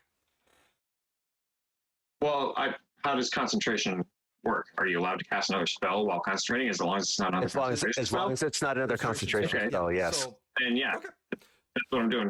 Which will also keep people from coming up on us. So I'm going to say it's the boat itself is going to be moving. The raft itself is going to be moving a little bit too, based off of what you're because of pushing, and it's lessening the grease a little bit. So you're almost about to launch. You're kind of getting into that. It's mounting. You're just, and then once this goes down, you're just going to be and just you're going to be launched. Wow. So, Bryn, what are you going to do? Yeah, I'm continuing to like hell. So are we? You said it is going to launch. Are we still stuck-ish, or are we? You're off? Still stuck-ish. Okay. Bryn is putting all of her chutzpah into getting us unstuck. Is there any way like I can make a dex check to find a good like spot on the little sandbar to push us off, or make us, I guess, we're not check? Yeah, we're not on a sandbar. It was the entanglement that was grabbing us. So right, but it was like I thought it took the guy who's holding onto the raft. There's a lizardfolk hanging onto the raft. He's about to pull himself up. All right. Yeah, I want to hit him with my sword. Go. Use your fancy new sword that your best friend Glassstock gave you. Inscription on it. I'm going to write that inscription on this sword. I just forgot what it said. So here we go. You can find it on our YouTube page. On the VODs on YouTube. Here we go. It says, "May it always strike. May you always strike true." May you always strike true. I will write that on there, but it says it in Elvish, so I got some research to do. All righty. That is a 19 to hit him in the face. You hit him big time. Nice. Okay. That is going to be... Oh, wait. Question. Yeah. Does she get her sneak attack damage? Because... Yes. Oh, nice. Hell yeah. Okay. So that is going to be... You get 2 more D6 then. Phenomenal. Thank you, bud. That is... plus an additional 8. So that is going to be a total of 15. Yeah, you would have rolled with advantage too because he's hanging on. So roll it again because you never know if you roll. Yeah, just in case it's a D20. Yeah. It wasn't. It was a 17. It was better, but it wasn't a 20. No worries. Anyway, 15 points of damage right in the face. Yeah, you smacked him. He's just kind of looking at you like,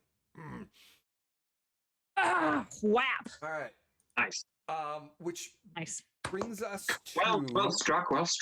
Thank you. Any bonus actions or anything like that? Not for me. Okay. I'm good. The boss guy is going to be like, what is he going to do now? He's got beamed in the face. Yeah, beamed in the face, and he is not happy with that. Is there a stun component to getting beamed in the face like that? Unfortunately, no. No. Might as well just ask. Attaboy. Might as well just ask. Yeah. First, he can say it's no. Ooh. Please, let's see.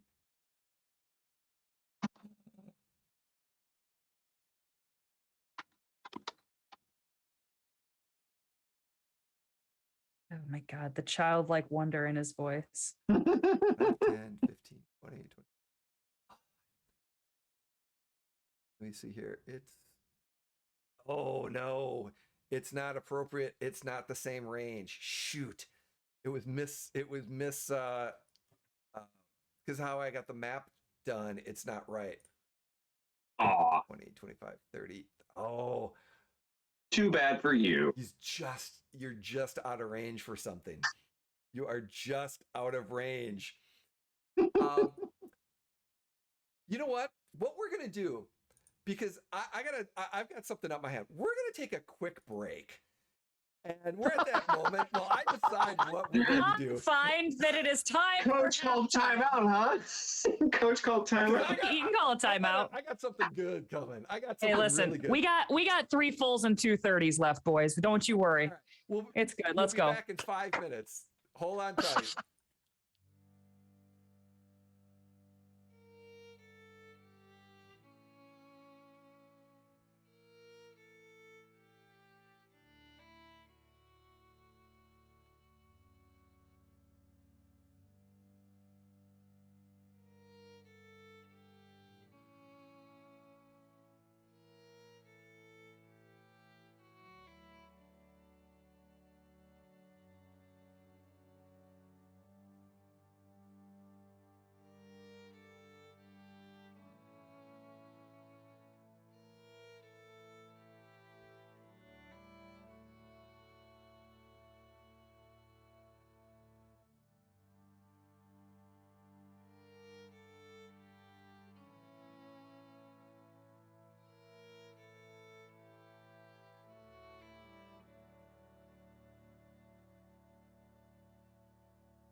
Hello, everyone.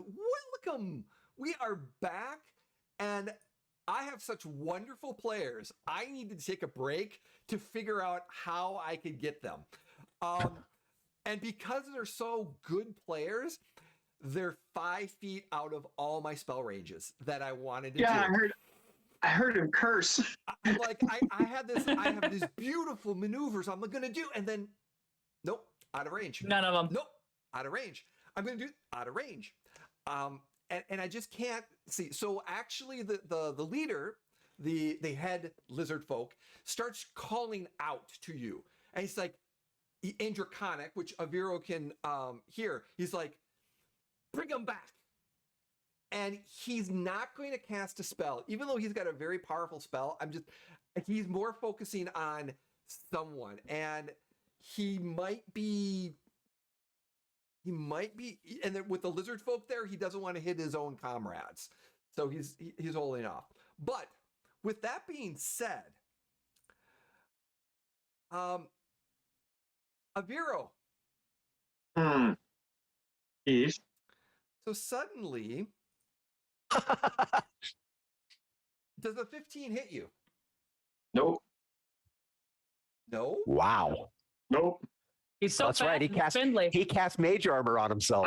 I have a 20 dexterity, and I cast mage armor on myself. So my base AC is 15, and now mage armor gets me up to an 18. Oh, you have 8. Oh. Wow. Yeah, he has the best armor class out of all of us right now.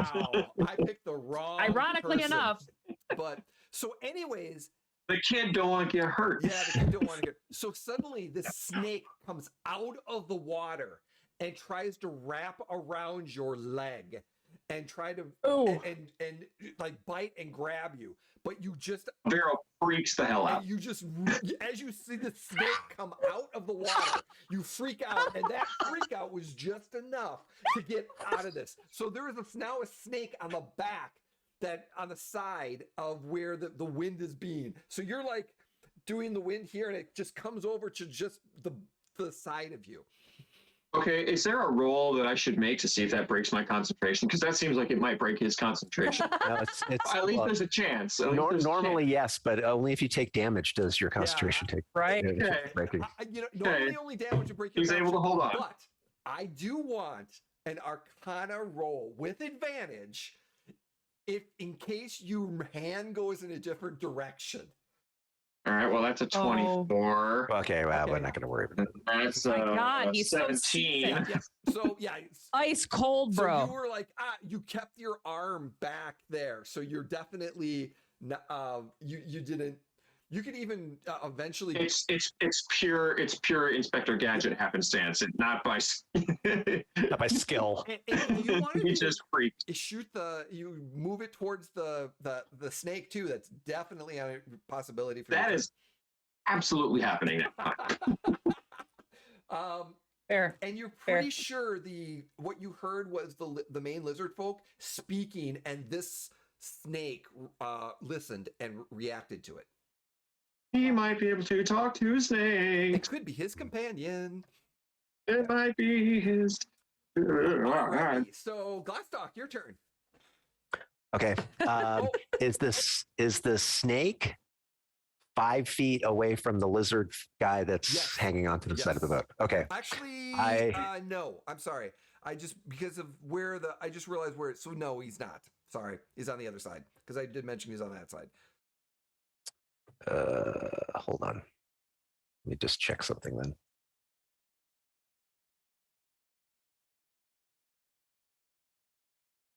Something you don't. Okay, so he's not within 5 feet of it. No. Okay. no, sorry.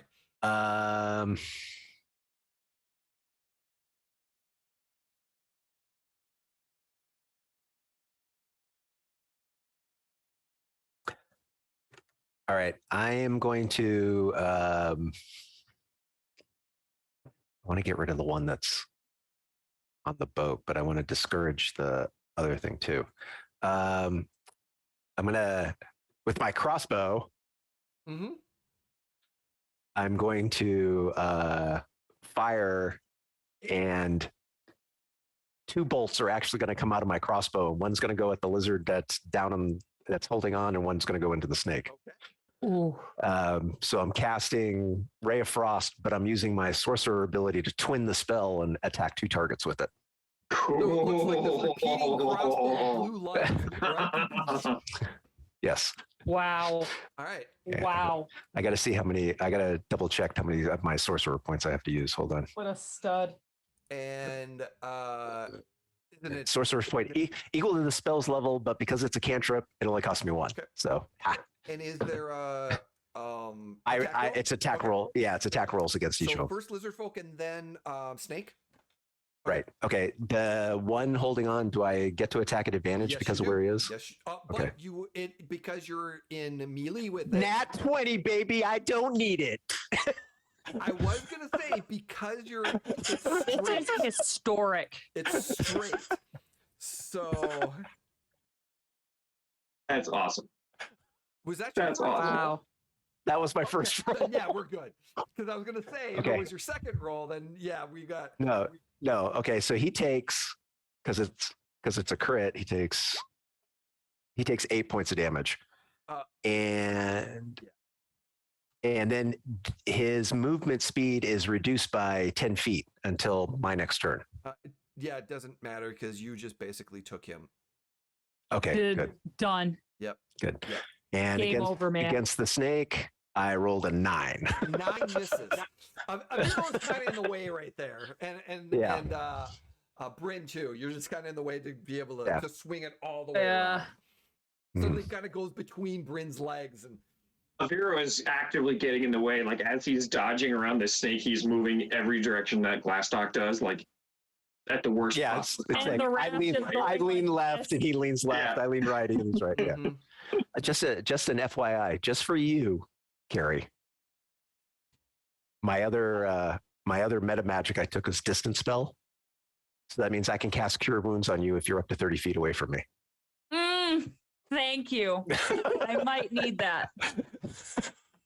You never know. You never know. I appreciate the I was consideration.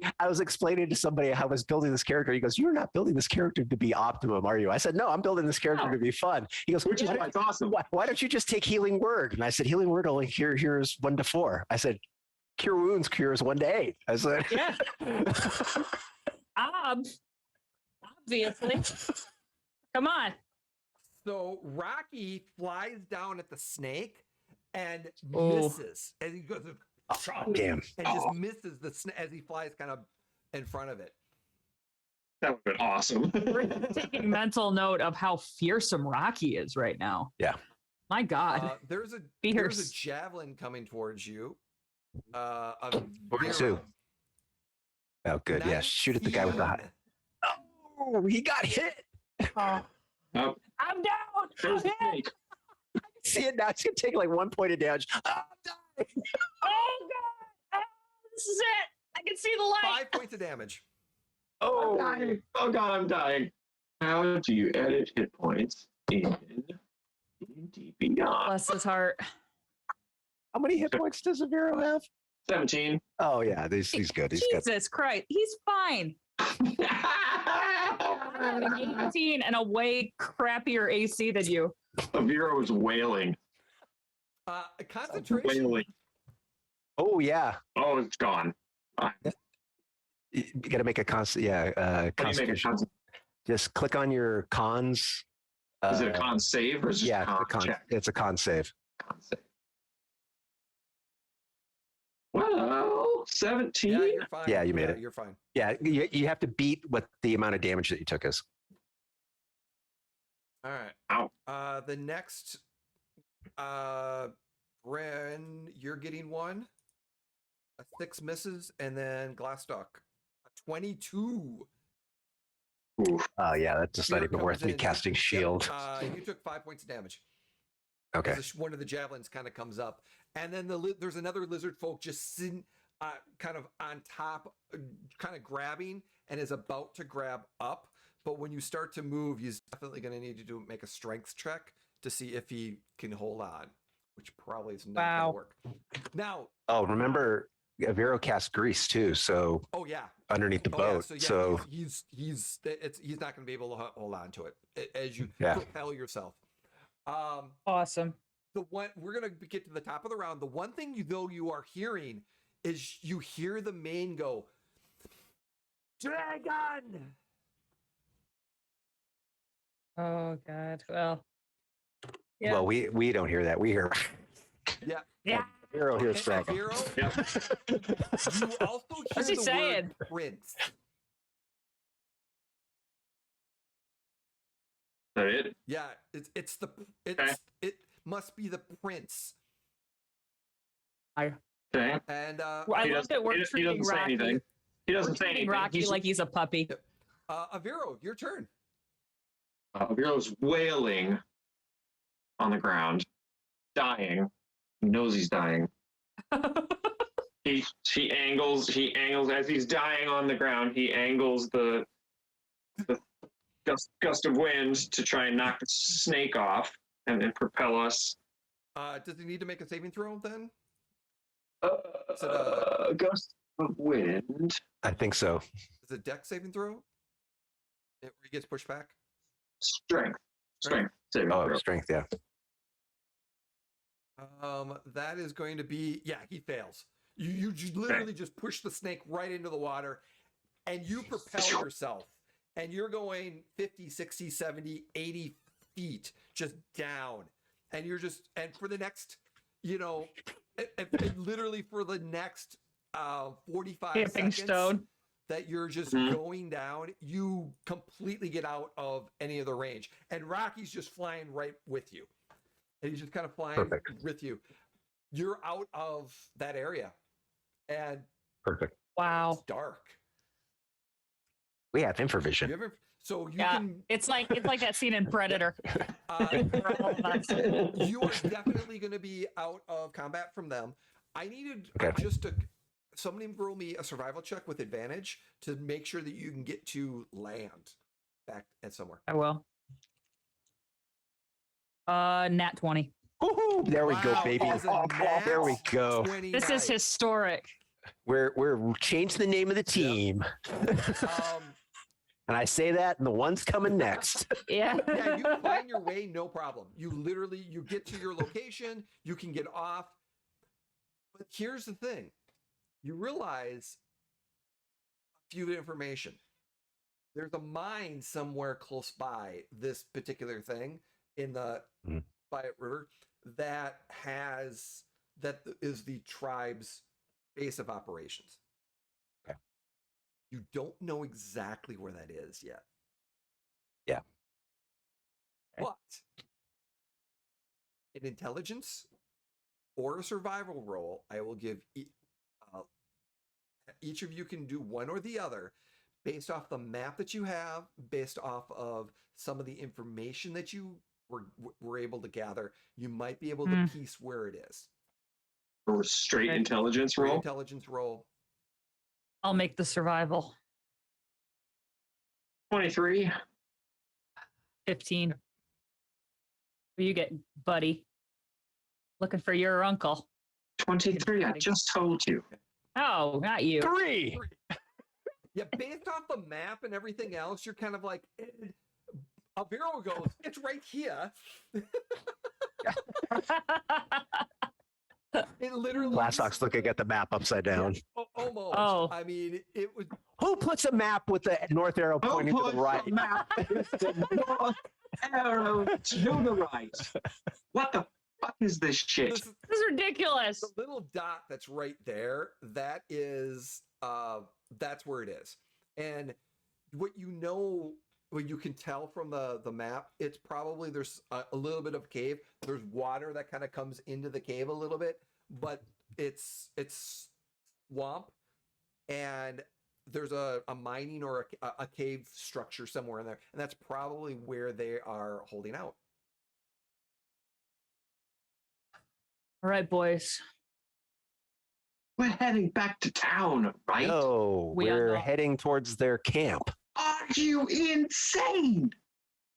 Look, I grab Avero, I pull him in close, like down to my level, and say, look, if my uncle is there, I need to check and find out for sure. You make a good point. Are you quiet?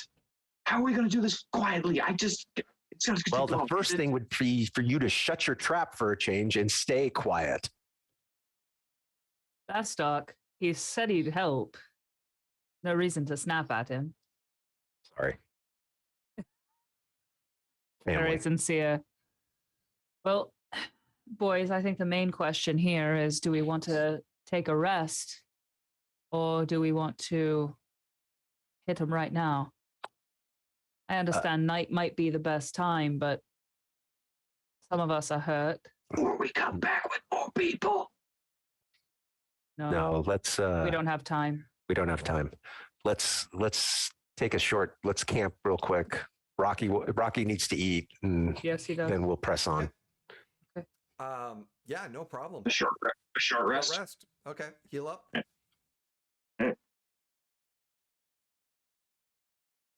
I took no damage during that fight. Knock on wood. I was steering the boat. That's very important. Very important piece of that puzzle. That was beautiful. That was literally just awesome. Teamwork. Yep. I've heard it makes the dream work. Yep. Remind me how hit dice works. You can spend hit dice to regain hit points. Is that correct? Yeah, and you get to add your Constitution modifier. How does that? Where do I do that on D&D Beyond? There is a way to. There's a short rest button. That's at the very top of the character sheet. Short rest. Ooh. Activity. Rest. Thank you. I take short rest. And roll the hit die. And I get all 5 of mine back. Alrighty. Rocky's out. He's like, He seems to be like, yes, battle, fight. Ooh. Mm-hmm. And I go over and I sort of like, you know, like the way like you wrestle with a dog, like you just kind of like rough him up and he's like, ha, ha, ha. And I am just like, you did really good, Rocky. Thank you for your help. More. There may well be more, friend. But not now. You have to wait. You have to be patient. So we can assume. Cast Unseen Servant as a ritual. Phenomenal. Yeah. Okay. So we can assume because they were lighting torches, Jay, that they don't have dark vision, correct? Surprisingly, I don't believe they have dark vision. I'm looking at them. They don't have dark vision. No. Yeah. So that's why they were lighting torches. Yeah. So Bryn's right. Hitting them now is because we have an advantage at this point because we can see in the dark and they can't. So that's a short rest is perfect because then we can still move on them while it's dark. So your short rest, it's going to take you about maybe 2 hours to get to in the position that you're going to get in and get to where that. And as you're moving your raft, we're going to expedite this just a little bit to get. And as you're making it towards it, stealth check with advantage as a group. So someone give me a stealth check with a group as you're guiding this because you're. Okay. I'll do the stealth check. Okay. That's a 15. Okay. And as you're getting close, you're walking around a riverbank area within some kind of a cavern, like the rocks and everything in this particular area. And what you see is there is 2 Lizardfolk that are kind of sitting on a bank of sand in between this cave mouth. And as you're kind of coming in closer, you're getting in close. Rocky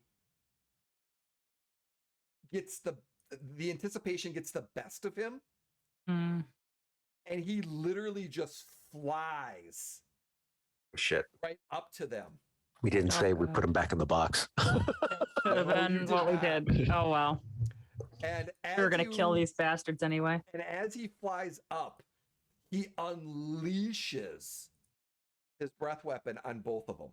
Ooh, yeah. That's We were just gonna look. What? And Hockey. you guys are like about right here on the raft. So Nice. you're gonna be able to get a shot in if you want. You get a surprise round on them.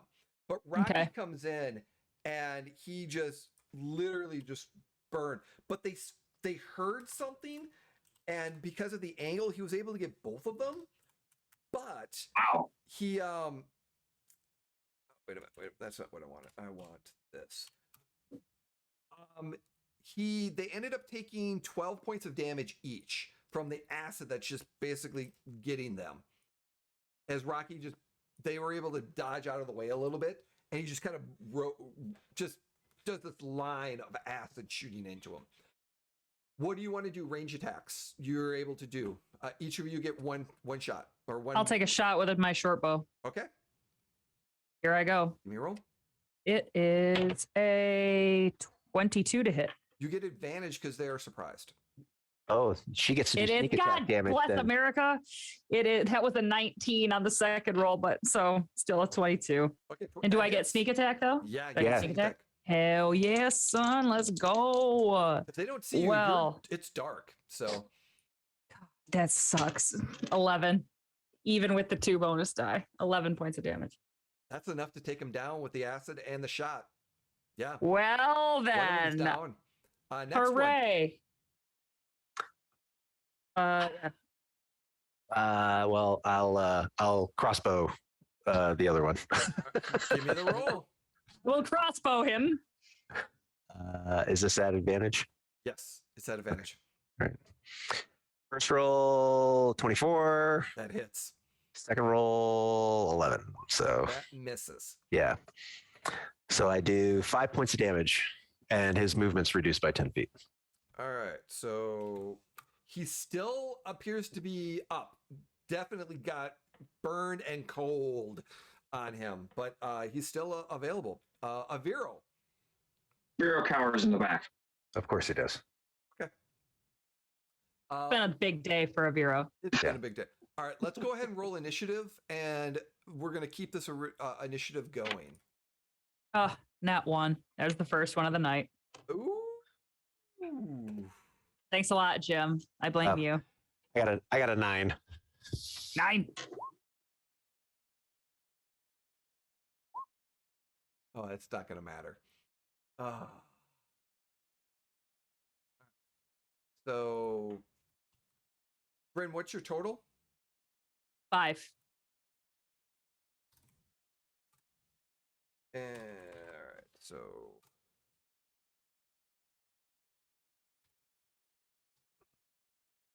all right, so Bryn's got a total of 5. Glassdock 9.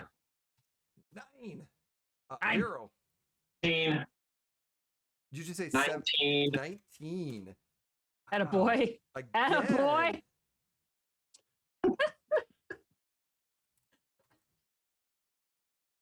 Nice. You're the real MVP. That's just sweet. Do I Oh. ask what Aviro is going to do? Cower in the back. Of course. Of course. He takes up a defensive posture. Is there a defend action? He does that. Yeah. not Dodge. Dodge. He takes the dodge action. Great. bad. Disengage. He cowers in the back. Okay, he cowers in the back. Cowers in the back. The lizard folk cries out Shit. and launches a. Yeah. Because I'm a very bad GM and didn't indicate who my target was. Aviro, Hmm. you got a nat 20 Ouch. javelin at you. Oh. Actually, Ouch. you know what? I'm taking that back because you're cowering in the back. So They might not even see you. Yeah, they don't see you. So who was up front? Who was the first one up front? Probably me Well, because I would be polling. Okay. So but I would have taken a shot. Yep. So honestly, it's probably Yeah, but like you a could have 20 shot over flip. my head. yeah, that was fine. So I'm gonna say it flew and hit Bryn. Fair. So Bryn, this javelin comes in and you take 11 points of damage. Oh, Bryn is like freaking pinned. Like that's more than half. That's more than half my total HP. Bryn is like, there's that kind of look of shock almost on Bryn's face because it gets her like right here. Like you hope to God it hits her in the shoulder, but it looks like maybe it hit more like in her chest, and it's brutal. And Glassdock, you're up. Shoot him again. All right, go for it.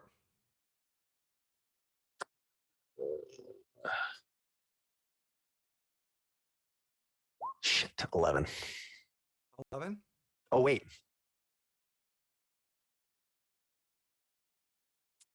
I use Favored by the Gods. What is that? And it adds 2 more to that roll. So 13? I rolled the fucking minimum. I get to roll 2d4 on an attacker skill roll once a day. Why not? And I rolled a 2. Unfortunately, that still misses. Damn it. But here's what's going to happen. Since I forgot to roll Rocky. Aha! Rocky comes in at your 4.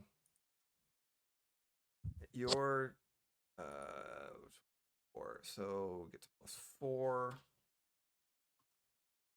I gotta put Rocky in this. Rocky misses with a bite. He comes down and tries to bite on him, and he misses. And a little bit of distraction, and then disengages, and kind of moves. No, yeah, he just comes in, so he's there. Bryn, your turn. So for Bryn right now, everything's like in kind of like slow motion. She sees Glassdock shoot and miss. She sees Rocky swoop and miss, and then she's just sort of like blinks and pulls her bow out again and tries to shoot this guy. Okay. Again. Here we go. Disadvantage because someone's in melee with him. No, it adds to their armor class. Okay, got it. So go for it. Okay, here we go. Fingers crossed. 19 to hit. That hits. Okay, cool. And Sneak that attack is damage. gonna be. Do I get my sneak attack damage still or no? Yes. Okay. Okay. Whoa. That's 20 points of He's damage. dead. Yeah, you just put it right into him. And then he's gone. Bryn almost instantly, like as soon as this guy's dead, like collapses, and I'm not doing great. I need help. Yeah, I'll take care of that. So for future reference, Carrie, are we allowed to use the optional class rules, Jay? Yeah. Okay. So Carrie, because you're a 3rd level rogue, Yes. you can reduce as a bonus action, reduce your movement to 0 Okay. and attack with advantage. No shit. Yes. Wow. Oh my called- God. What is it's that called- called? Steady aim. Steady aim. Yeah, Ooh. it was in either in Tasha's or it was in one of the newer books. But I yeah, am making a note. Thank you, dude. I appreciate it. And the only reason why I hate that rule so much is in my long running campaign, we have an 11th level rogue who plays.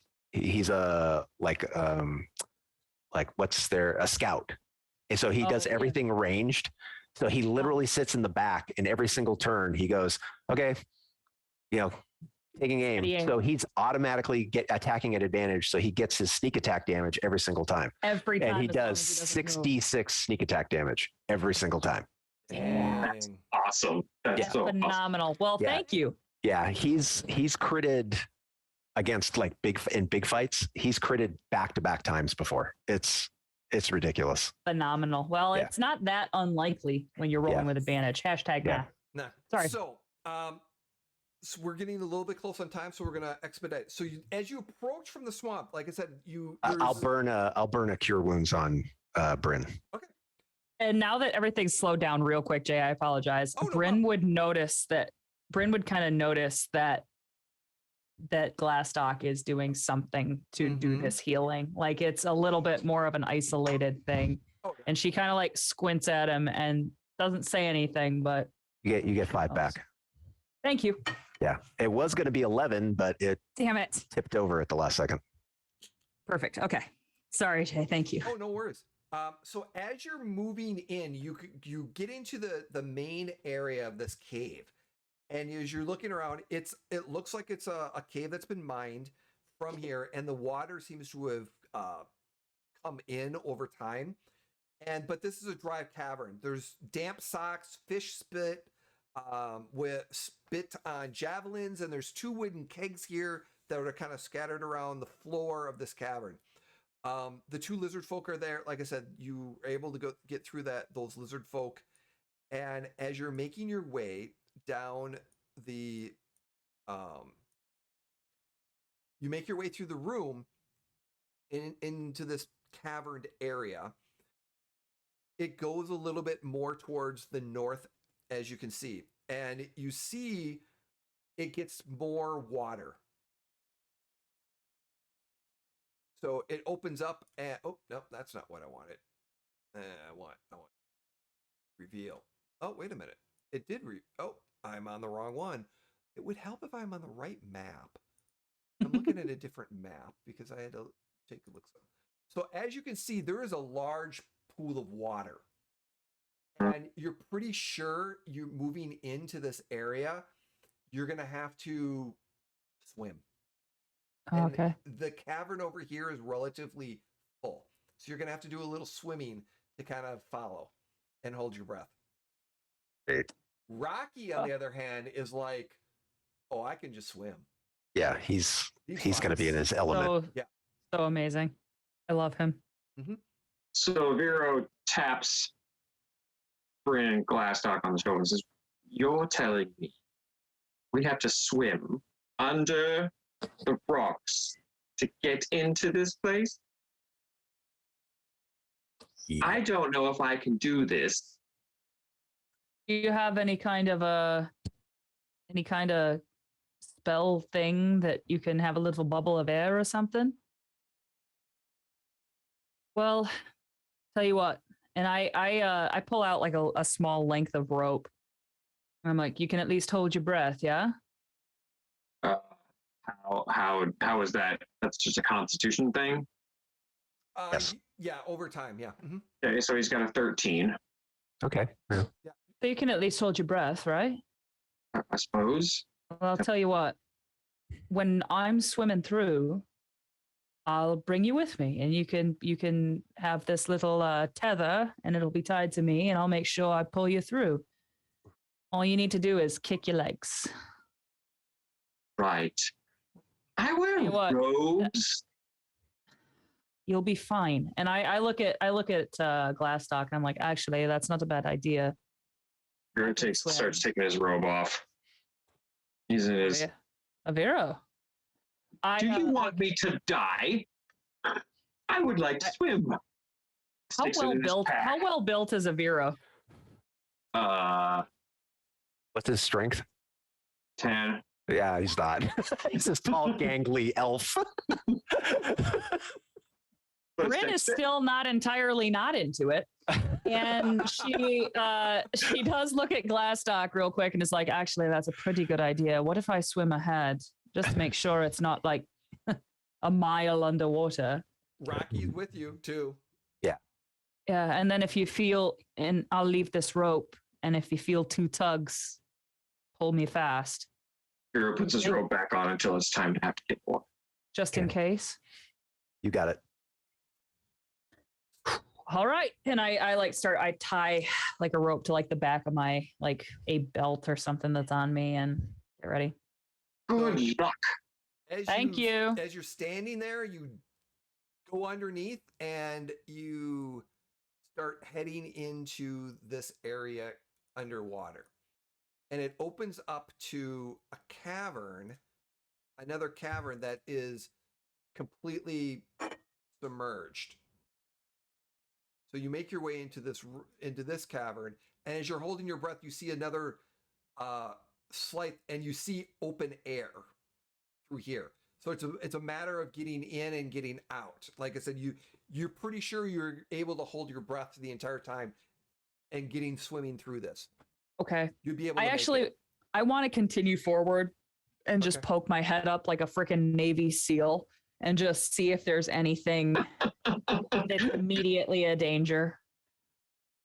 It's that scene in Apocalypse Now where he just comes out of the water. Yeah, Right. exactly.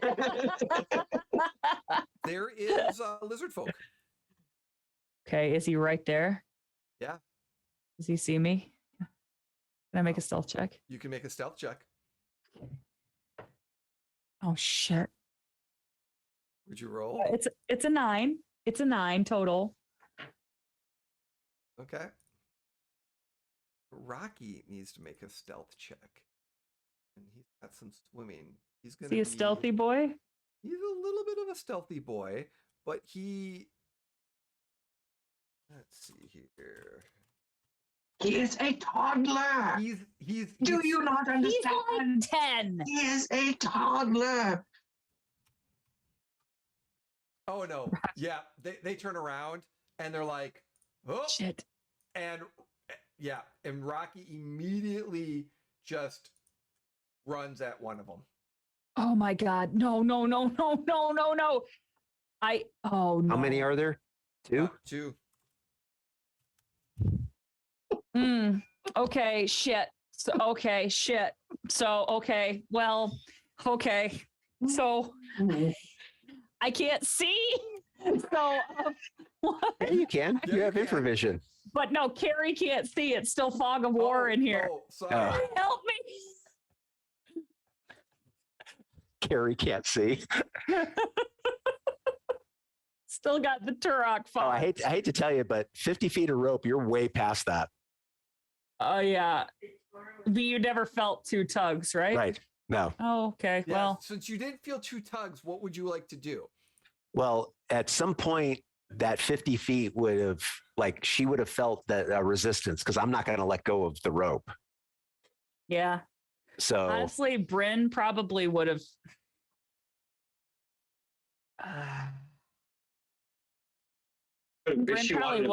Bryn probably would have just quickly undone the rope right. and continued. So, forward. so in other words, it would go slack. Yeah. You think she just got eaten by a fish? Probably. No, because if I pull You the didn't rope feel in, a tug. You yeah, if I didn't pull feel the any- rope in, I'm going to be able to tell that it's just untied. Right. It's not like bitten off. It's not Right. frayed. Like So I would pull the rope in, take it, wrap it around a Vero, and start hitting it into the Wait, water. was she eaten by a fish? I don't want to go. I mean, I don't even talk to him. I literally just make a lasso and put it around his waist, cinch it, and said, "Let's go, tall boy." No. go beanpole. Do you dive in? Oh yeah, I'm already in. So you're going to be following this and swimming. And Yeah, so we'll probably Yeah. be like, Yeah. like Bryn, Rocky just swims up, jumps out of the water, and just goes crunch right on the neck of this lizard folk, and just crumps a critical natural 20 on him, and just goes and just. Does he put him in a death roll like a gator? Yes, and Start going and spinning? The acid is like burning into his chest as the acid of his mouth is acidic, and he just rolls him down and completely kills him. You just see a red splotch come up in the water, Yeah. bitchin'. Oh my god. Yeah, Okay. Are these all green skinned lizard folk? Yes, they are green-skinned lizard folk. Okay. Bryn, you So- are going to be able to do something before the lizard folk. Okay, so now I'm swimming. What does Mhm. that mean for like my attacks? Can I attack while doggy paddling or no? So when you get into this room, you can stand up. So the water only Oh. comes up. So once you get Oh. into this room, you can stand up. Oh hell yeah. Okay, And you so can I move- def yeah, and you can do a full movement up to it's difficult terrain, but you're going to be able to get to him. okay, sick. So I want to hit him with my short sword. All right. no, you hit him with your Okay. rapier. And what's that? I said no, you want to hit him with your rapier. I don't have a rapier. Yes, you do. Oh wait, It's the yeah, weapon yeah. I gave The you. one you gave me. Sorry, buddy. Write it down. I thought it was a short sword. No, My it's a bad. rapier. It does a D8, Yeah. so it does a whole die bigger than your short sword. Thanks, buddy. Okay, so I'm gonna go ahead and hit him with my rapier, and also, is it sneak attack or no? I'm struggling to find out when it's sneak attack. You have to have advantage on the attack. This one would not be sneak attack. Okay, perfect. I still want to hit him with my rapier. Here I go. That is a 18 to hit. That will hit him.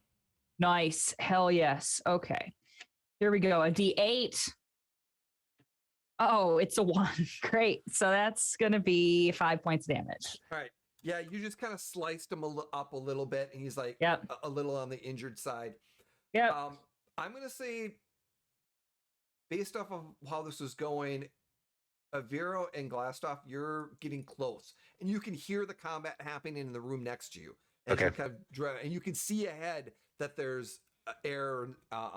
It's going to open up to another cavern. Okay. Perfect. And that is so the Lizardfolk is going to get his attack in. Let's see if he's gonna bring up his club. 20. Ooh. 5 points of damage. Ooh. Okay. Oh shit. Thanks, Glastock. Yep. I'm right back to where I was. And that brings us to the top of the round. So Aviro, you can get into the room if you want. So we swim in. You swim in, you can stand up, and there's one Lizardfolk and Bryn looks hurt. She just got hit. He glances around, dashes into the corner, whimpers, "Oh no!" And then he will.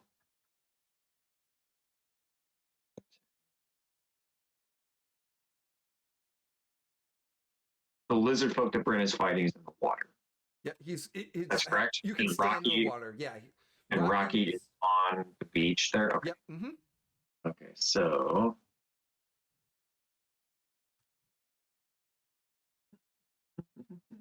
he's going to where he is tucked away in the corner here. He's going to create a 3 foot by 3 foot wall in front of him, with this time with a window in it, so that he can crouch behind it but still see out at what's going on. And he's going to duck down behind that. Okay. And he's barricaded himself a little corner, but he can see out. Now he doesn't have to stand up to cast spells. All right. Oh, but he's going to try to cast. He's growing character growth. Window at a time. He doesn't want Bryn yelling at him again for not That's being fair. involved in the He fight. wants to see her coming when she's walking with a purpose. Yes. Rocky flies over to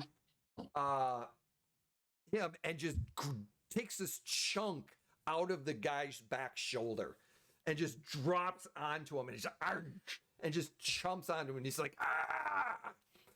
Took a big chunk out of him, and his skin is the scales are acidic, so his bite is acidic, so he's taking some acid damage, so the wound is burning as well as he's just chomped on top of him. He's still alive, but he looks Glastoff. You're going to be able to get into the room. What are you going to do?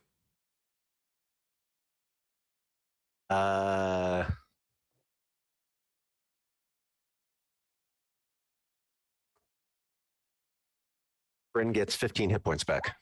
Holy Moses, that's way more than I needed. Thank you. All righty. Which point brings us to Bryn.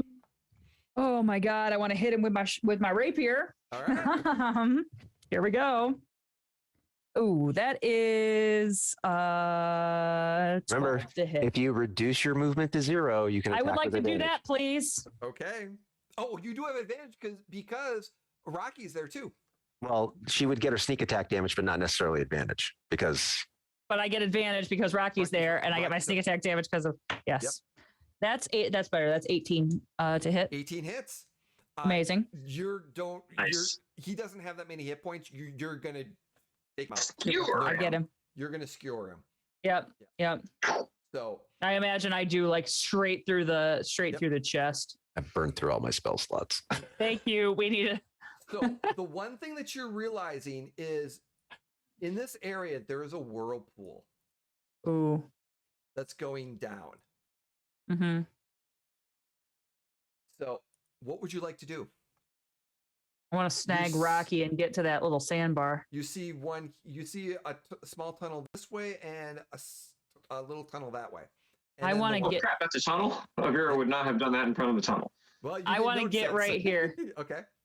and I want to snag Rocky out of the water and help, like, kind of pull him out that way. Oh, he's swimming, no problem. Yeah. Okay, good, perfect, good, And he's sniffing the area.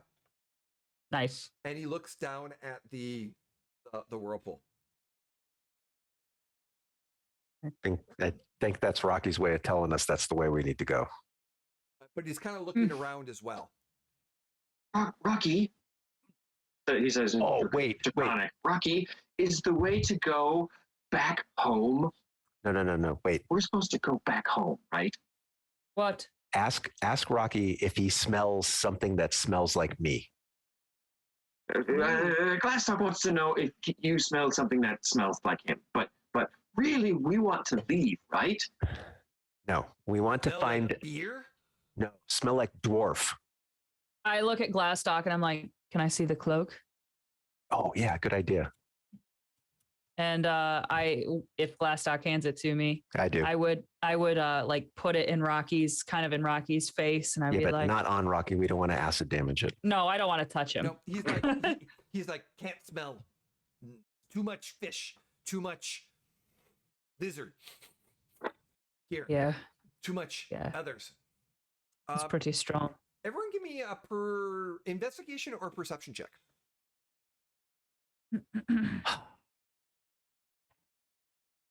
Dirty 20. Okay. Nice. 13. 13? All right. 18. 18. Nice. Wow!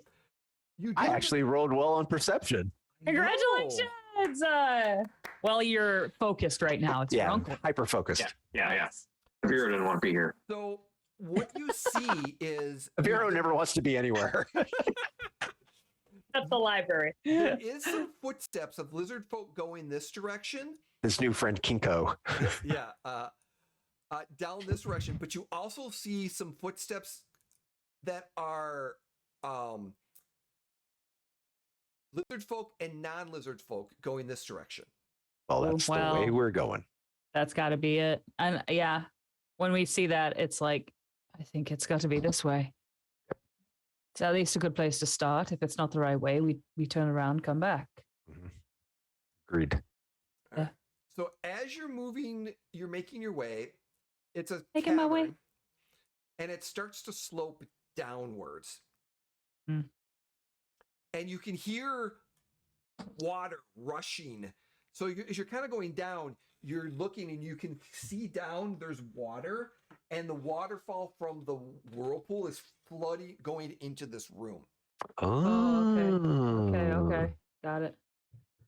All right. I want to investigate this room. I want to see if there's anything around. In this room? Yeah. All right. Give me an investigation. Ugh. Investigation is an 8. Yep, nothing much here. 16? 16. Investigation? 16, yeah. There is one old footstep, humanoid. I got a dirty 20. Oh, hot dog.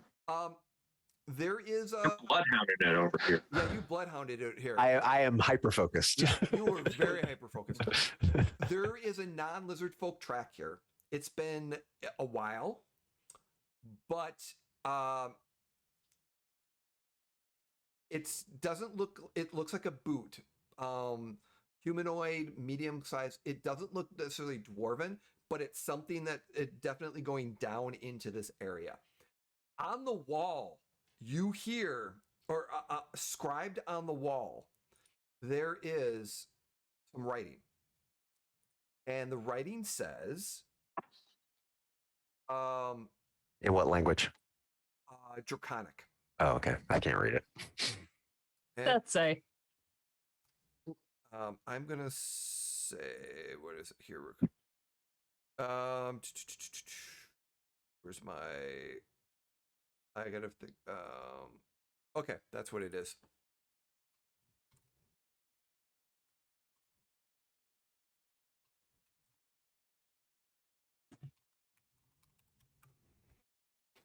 I put it in Roll20 chat because I put it. It says Keshbir, God bless him. Sorry? Roll 20. Oh. I'll throw it in. Actually, I'll throw it into. I could throw it into chat, can't I? Right in there. Keshbir, God bless him. Wow.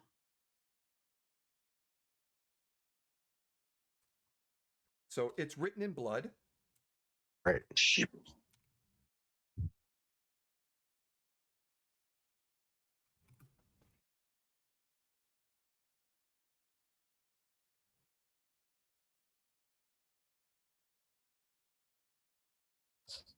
And as you're making your way down this corridor a little bit, you see the water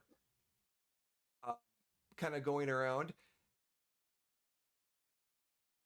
And oh wait, that's not what I wanted. I wanted this right here. You're down at this location down here, and you see that there is another small. Of course, it's not going to open. Come on, give me reveal. There we want. There's another cavern down this way. Your investigation also, you're going to be able to tell that there is some footprints. And what is there? Is there something your uncle has that's notable? Weapon-wise or anything like that? Like a No. cloak with his seal on it? No, because he's a caster. So,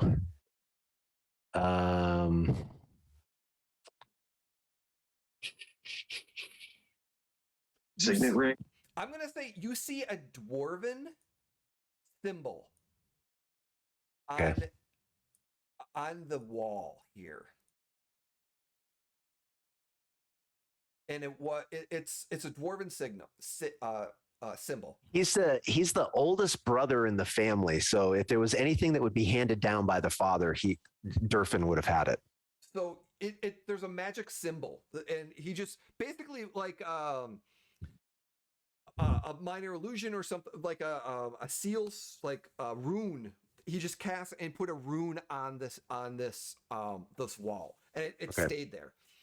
And it's a dwarven rune that's on there. Okay. I need to make real quick. Let's see. Okay. What are you guys doing? I'd be just following Glassstock and following his lead. Yeah. I would just be heading towards that. Staying close behind. Not wanting to be left alone. Okay. Oh, I'm hitting too many buttons. And at this moment, all of you, as you just kind of get down in this area, Rocky 2, you see these eyes come out of the water. Oh no. As a giant crocodile. Why are we here? Speaking of death roll. Why are we here? And that is where we're going to leave it for tonight. Oh no. Oh no. Why are And we you here? now come to the god of the Lizardfolk tribe. Why are we here? Great. Okay. Well, I mean, once we presumably we bring his head to people and be like, hey, check it out. This is Keshbir. This is Keshbir. I bet it'll be fine. I'm sure it'll be fine. This is the Lizardfolk's tribe's god. The Lizardfolk's Wow. tribe's They god. worship the giant crocodile that's in the cavern. And Okay. just in time for Jake to show up and come in at the wrong time. Thanks, Jake. Yeah, great. Yeah, we're all gonna die, Jake. And we'll find out in 2 weeks. You'll find out in 2 weeks. Oh my god. Oh my god. Thank you, Oh, everyone, no. for joining us. Mwah. Good session. Good session. Very session. good. Let's go around. Share with us where we can find you. What are you doing? Promoting something. Jim. So yeah, Jim Hawkmere1 on Twitter. Here every other Wednesday night. Occasionally, you might find me playing Star Wars with Jay on somewhere else. Usually, he's got me trying to pin a tail on a Rancor or playing Dodgeball of Death or something like that.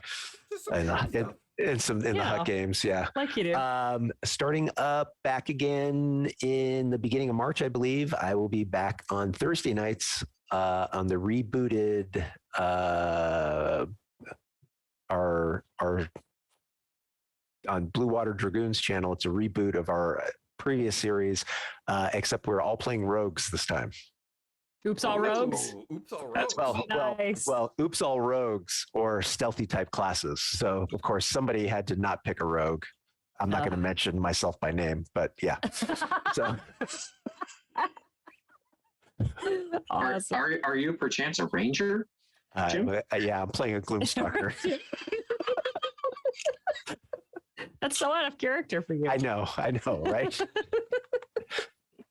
They opened up the door. That I asked. I said, "Do I have to be a rogue?" I said, "No, you just have to be a stealthy kind of class." Okay, I'm going to play Gloomstalker.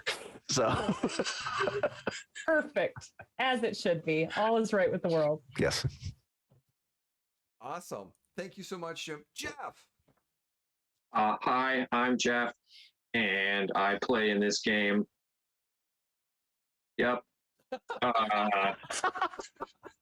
I got a cat. What's so sad about it, bro? It's We had a good time here. I got a cat. Her name's Stanzi. She's pretty great. And there you go. Yay! Thank you, Jeff, for joining us. Carrie. Jesus. My name is Carrie. I play here. I play on Monday nights on Mini Terrain Domain. We play the Candlekeep Mysteries, which is awesome. On a couple Wednesday nights, and I believe we've got one coming up on the 9th, a week from tonight. We play on Big Bearded Nerd. Actually, it will be the last live streamed tabletop game on Big Bearded Nerd on February 9th. So join us for that. It's our last session of Call of Cthulhu with M. Davies leading that. So that's going to be awesome. I'm raising money for Special Olympics Michigan right now. If you guys feel like it, find me on Facebook, and my fundraising page is on there. I don't think, it did let me post a link in the chat. So if you are interested at all, every little bit helps. And I'll be jumping into a frozen lake for charity. So, yeah. Thank you so much. Hi, everyone. I'm Jay, also Neopet on the socials, Neopet3 on the socials, excuse me. I lurk in a lot of different locations. I'm here every other Wednesday. On Tuesday nights, until the end of February, I'm on Mini Terrain Domain on Tuesday nights playing the Fraternal Twin Legends of Saltmarsh, which is in the village 150 years earlier than this game. So stuff they do affects this. So it's kind of a back and forth type game. And they're going to be finishing up later in February. Will be the season 1 finale. So there's some good stuff coming down on that one, some spoilers. On Sunday nights coming in March, starting the first week of March, Star Wars Shadowport Adventures will be moving from Big Bearded Nerd to Mini Terrain Domain. And we will be starting season 2, part 2. And we have some exciting news on that. We're developing some, and a new players joining us for the part 2, playing an NPC. So we're excited about that. And then starting this Saturday for a short mini series run, I will be on Gilding Light's channel, Twitch. Hey, good job, Jay. So that's I'm so playing cool. a barbarian, and it is. Oh God! Yeah. Perfect. Kurt is running a great game. We've got some exciting. It's a different element. There's a lot of spooks in this, and there's a lot of. It'll be interesting. So role playing is going to definitely be bringing up the game for this one. So I'm excited Very about cool. that. And then also I've got some other stuff coming up in March. I don't want to say just yet, but I've got a mini campaign of Star Wars and possibly another charity event coming up sometime in the mix in that. So it's going to be all kind of thrown. So keep on my socials, Twitter, generally when I throw everything on there, and I'm lurking. So thank you so much for joining us. Oh, you wayward gamers, thank you for coming to the Emporium. Thank you for being here and watching our game and supporting us. We appreciate you so much. And with that, who do we want to raid? I know we've got Gilding Light and the Amphitheater is available. Let's go to the amphitheater. Amphitheater, yeah. All right, we're going to go raid them. So stick around. Amphitheater. Amphitheater. And again, thank you so much, everyone. Have a wonderful night. Have a good weekend. Stay warm and be kind and don't be a jerk. Don't be. Bye. See you in 2 weeks. See you in 2 weeks.